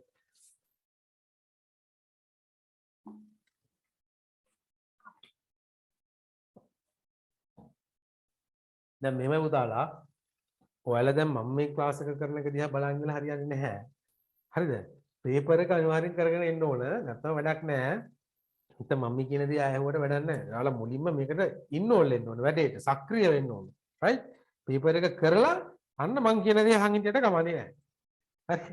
නැත්නම් අර නිකන් ටීවී එකක් දිහා බලන් ඉන්න වගේ වැඩක් තමයි වෙන්නේ. රයිට්? ඒකෙන්ද මම තව පේපර් එක දානවා. රයිට්? ඉතින් දැන් වැඩ දෙනවා. අම්බානක වැඩ දෙනවා. වැඩ කරන්න පුරුදු වෙන්න ඕන. රයිට්. ඒ බලන්න පහත දැක්වෙන්නේ ශුද්‍ර ජීවීන් දෙදෙනෙකුගේ විශාලිත රූප සටහන් නේ. විශාලණය කරලා තමයි මේ තියෙන පුතාලා. දැකපු ගාම කියන්න පුළුවන් කවුද මේ කියලා. A හා B ලෙස නම් කර ඇති ශුද්‍ර ජීවි කාණ්ඩ දෙක නම් කරන්නේ. ඒ කියන්නේ කවුද? ඒ කියන්නේ බැක්ටීරියාව. B කියන්නේ මොකද පුතා? B කියන්නේ කවුද? B කියන්නේ ඇමීබා. නේ? B කියන්නේ ඇමීබා. හැබැයි කාණ්ඩ දෙක. අහන්නේ කාණ්ඩ දෙක නේ. එතකොට A කාණ්ඩය ඇවිල්ලා බැක්ටීරියාව, B කාණ්ඩය ඇවිල්ලා කවුද? ප්‍රොටෝසෝවා කාණ්ඩය. ප්‍රොටෝසෝවා. right? ප්‍රොටෝසෝවා. right? ප්‍රොටෝසෝවා. මෙහි සඳහන් නොවන වෙනස් ශුද්‍ර ජීවී කාණ්ඩයක නම ලියන්න. එතකොට දැන් මෙතන බැක්ටීරියා ඉන්නවා, ප්‍රොටෝසෝවා ඉන්නවා. එතකොට මෙතන නැත්තේ තව ඉන්නවා කවුද? දිලීර නැහැ, ඇල්ගි නැහැ. ඇල්ගි නැහැ. right? දිලීර හෝ ඇල්ගි කියන්න. right? සමහරු වෛරස් කියලා ලියනවා. අපි ඉගෙන ගන්න ඉන්නේ පුතාලා වෛරස් කියලා කියන්නේ ශුද්‍ර ජීවියෙක් කියලා නෙවෙයි. හරි? වෛරස් කියලා කියන්නේ ශුද්‍ර ජීවියෙක් නෙවෙයි. එහෙම දාන්න බෑනේ. ශුද්‍ර ජීවියෙක් වෙන්න කලින් යා ජීවියෙක් වෙලා ඉන්න එපේ. නේ? ඒතකොට එයා ජීවියෙක් නෙවෙයිනේ. ජීවියෙකුත් නෙවෙයි අජීවියෙකුත් නෙවෙයි. අතරමැද අවස්ථාව. හැබැයි අපි වෛරස් කියන ඉගෙන ගන්නේ ශුද්‍ර ජීවීන් ගැන ඉගෙන ගන්නකොට තමයි. නැතුව නිකන් අර ඝර්ෂණය ගැන ඉගෙන ගන්නකොට වෛරස් ගැන ඉගෙන ගන්න බෑනේ. නේද? පීඩනය ගැන ඉගෙන ගන්නකොට යටින් දාන්න පුළුවන්ද වෛරස් කියලා පොඩි සබ් ටොපික් එකක් දාලා ඉගෙන ගන්න පුළුවන්ද? ඒක ගැලපෙන්නේ නැහැ නේ. වෛරස් ගැලපෙන්නේ ශුද්‍ර ජීවීන් යටතේ ඉගෙන ගන්නකොට. හරි? ඒකින්ද හැබැයි මතක තියාගන්න වෛරස් කියන්නේ ශුද්‍ර ජීවියෙක් නෙවෙයි. right?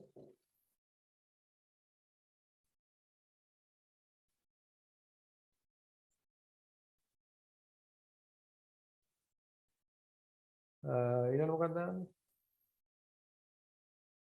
ඔව් ඒකසෛලික මෙන්ම බහුසෛලික ජීවීන් දක්නට ලැබෙන කාණ්ඩයක් නම් කරන්න පුතාලා. ඒ කියන්නේ ඒකසෛලික ඉන්නත් ඕන බහුසෛලික කට්ටියක් ඉන්නවා. කවුද? ඒ දිලීර.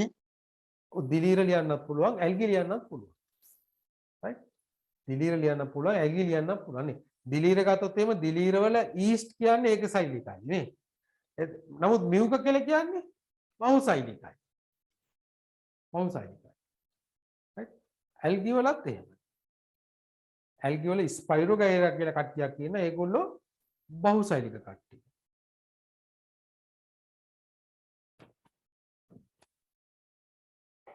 right.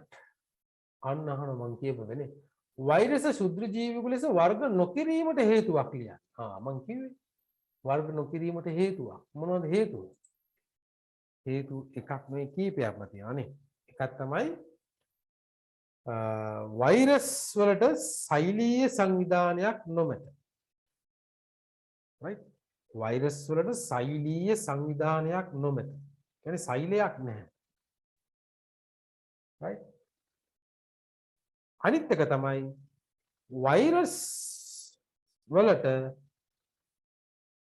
වෙනත් සජීවී සෛලයකින් බැහැරව right වෛරස් වලට වෙනත් සජීවී සෛලයකින් බැහැරව ඒකම ලියන්න වෛරස් වලට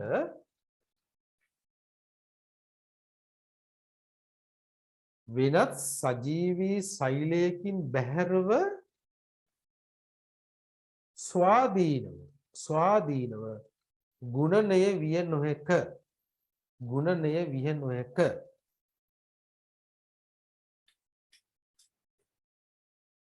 හරි අනිත් එක තමයි වෛරස් ශෝෂණය කරන්නේ නැහැ පෝෂණය කරන්නේ නැහැ right ඒවත් ලියන්න පුළුවන් නේ බහිස්රාවී කරන්නේත් නෑ වෛරස් ඒවා ජීවි ලක්ෂණ නේ ශෝෂණීය ජීවි ලක්ෂණයක් බහිස්රාවී කියන එක ජීවි ලක්ෂණයක් පෝෂණයක් කියන එක ජීවි ලක්ෂණයක් වර්ධනය කියන්නේ ජීවි ලක්ෂණයක් ප්‍රජනනය කියන්නේ ජීවි ලක්ෂණයක් හැබැයි මූට තියෙන්නේ ප්‍රජනනයේ ලක්ෂණය විතරයි ඒකත් කරන්නේ තවත් සෛලයක් තුල ගුණණය නේද ගුණණය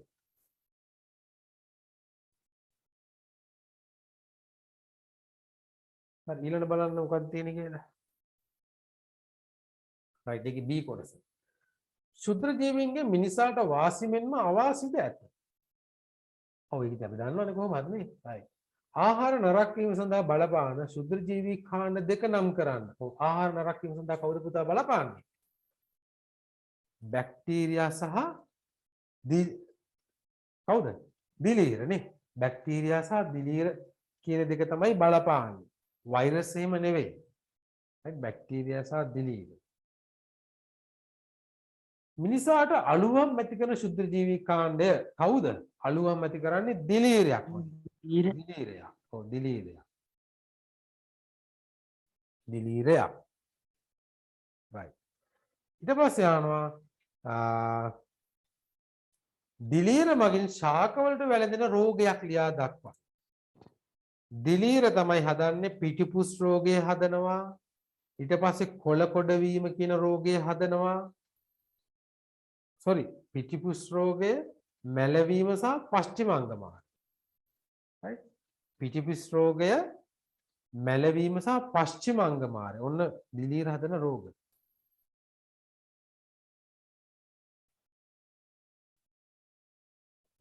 පිටිපුස් මැලවීම සහ පශ්චිමාංගමාර right ඊළඟ අහන ප්‍රතිජීවක දෙකක් ලියන්න ප්‍රතිජීවක දෙකක් නේ අපි ලියමු ඊට වඩා වැඩි ප්‍රමාණයක් නේ අයි දෙකක් ලියන්න මොනවද ප්‍රතිජීවක මොකද පුතාලා ප්‍රතිජීවකයක් කියලා කියන්නේ ප්‍රතිජීවකයක් කියලා කියන්නේ එක් ශුද්ධ ජීවියෙක් මකින් ශ්‍රාවය කරන රසායන ද්‍රව්‍යයක් තවත් ශුද්ධ ජීවියෙකුගේ වර්ධනය හෝ ඒ ශුද්ධ වර්ධනයේ සීමා කිරීම හෝ ඒ ශුද්ධ ජීවියා විනාශ කර දැමීම right අන්න ඒවට කියන අපි ප්‍රතිජීවක right ඒ කියන්නේ මෙයා හදන්නේ එක ශුද්ධ ජීවියෙක් බොහෝ දුරට දිලීර හදන ප්‍රතිජීවක වලින් විනාශ කරන්නේ බැක්ටීරියාවන් right බැක්ටීරියාවන් නිපදවන ප්‍රතිජීවක වලින් විනාශ කරන්නේ දිලීර ඒකේ හින්දා පුතාලා අපිට හිතන්නකො අපිට බැක්ටීරියා ආසාදනයක් හින්දා අපිට ලෙඩක් හැදුණා කියලා. ඒ කියන්නේ අපේ ඇඟේ ඉන්නේ බැක්ටීරියාව. ඒතර මේ බැක්ටීරියාවන් විනාශ කිරීම සඳහා අපිට දෙන ඇන්ටිබයොටික් එක නේ අපි කියන්නේ ප්‍රතිජීවකයේ තමයි එයා හදලා තියෙන්නේ දිලීරයක් වගේ right දිලීරයක් විසින් හදපු ප්‍රතිජීවකයක් තමයි අපිට දෙන්නේ. ඒතර බැක්ටීරියාව නසන්න දිලීර හදන ප්‍රතිජීවකත් දිලීර හදන්න බැක්ටීරියා හදන ප්‍රතිජීවකයක් තමයි භාවිතා කරන්නේ බොහෝ දුරට right එතකොට ওই සීන් ගගා යන්නේ දිලීර වලින් හදන ඒවා right උදාහරණයක් ගත්තොත් එහෙම ඇමොක්සිලින් right ඇමොක්සිලින් වල දිලීරයක් හදන්න ඊළඟට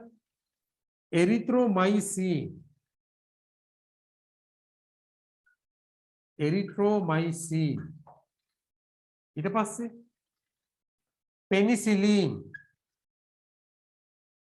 right බෝඩ් එක පේනවනේ අකුරු පේනවනේ පෙනිසිලින් පේනවා ඊට පස්සේ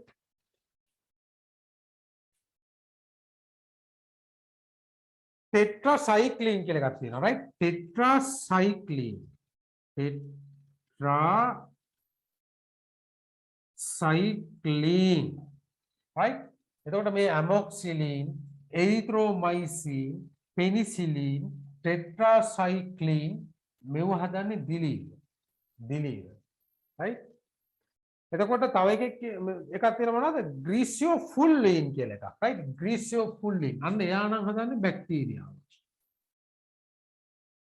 ග්‍රීසියෝෆුල්ලින් right ග්‍රීසියෝෆුල්ලින් කියලා එකක් sorry ඇන්ටිබයොටික් එකක් තියෙනවා ඒක ඇවිල්ලා දිලීරයක් හදන්න. එතන මෙයා භාවිතා කරන sorry මෙයා හදන්නේ බැක්ටීරියාව right මෙයා හදන්නේ බැක්ටීරියා. ඒතර මේක භාවිතා කරන දිලීර රෝග සඳහා. බැක්ටීරියා රෝග සඳහා මේව තමයි දෙන්නේ නේ. දැන් අපිට එහෙම අපි නිතරම බොන ඇන්ටිබයොටික් නේ ඇමොක්සිලින්, එරිත්‍රොමයිසින්, නේ පෙනිසිලින් වගේ දේවල් එහෙම. ඒ කියන්නේ බැක්ටීරියා ආසාදනය වළක්වන්න තමයි ඒව දෙන්නේ අපිට. right හරි. එතකොට 11යි මේ වෙලාව. හරි එහෙමනම් පුතාලා මේකේ right එතකොට මේකේ තව තියෙනවා 3 4 5 6 මේ ප්‍රශ්න ටික අපි ඊළඟ සතියේ සාකච්ඡා කරමු. එතකොට මේ ටික ඔයාලා කරපු නැති කෙනෙක් ඉන්නවා නම් මේ ටිකත් කරගෙන එන්න.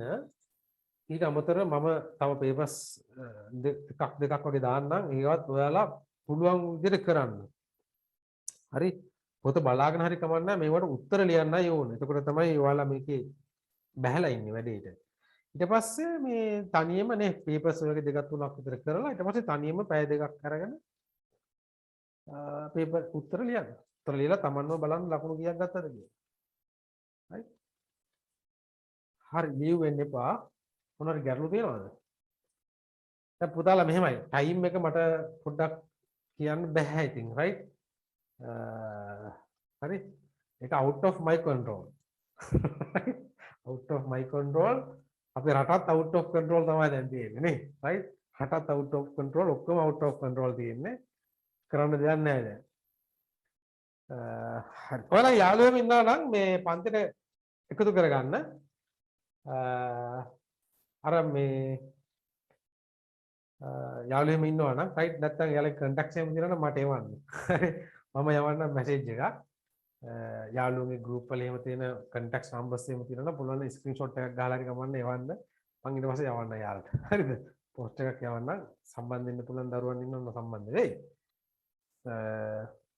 එතකොට අර පේපර් ක්ලාස් එක තියෙනවනේ ඒක ෆ්‍රී තියෙන්නේ එතකොට ලබන සති පේපර් ක්ලාස් එකට මම දාලා තියෙන්නේ 10 වසරේ පේපර් එකක් හරි ඒතර ඔයාලට 10 වසර ඔයාලා දන්නේ නැහැ නේ තාම සමහරක් වෙලාවට 9 වසරත් මම ඕකටම දානවා එතකොට ඒකට පුළුවන් අවස්ථාවලට සම්බන්ධ වෙන්න ඊළඟට පුතාලා ක්ලාස් ෆීස් ගියපු නැති දරුවන් මම දන්නවා ඉන්නවා කියලා දන්නවා මම දන්නවා right ඒ ළමයි ක්ලාස් ෆීස් එක බලන්න මාසෙකට රුපියල් 800ක් ණය කරන්නේ ඕනේ තාමත්ම සුළු සාධාරණ මුදලක් මොන හරි ගැටලුවක් තියෙනවා නම් මට කියන්න හරි මොන හරි ආර්ථික ප්‍රශ්නයක් හරි මොන හරි ගැටලුවක් තියෙනවා නම් ඒක මට කියන්න ගැටලුවක් නැහැ හරි එහෙමනම් ඔයාලා හැමෝටම සුබ රාත්‍රියක් අයබෝවන් අයබෝවන් sir good night good night අයබෝවන් සර් අයබෝවන් ආයිබෝවන් අයබෝවන් පුතා good night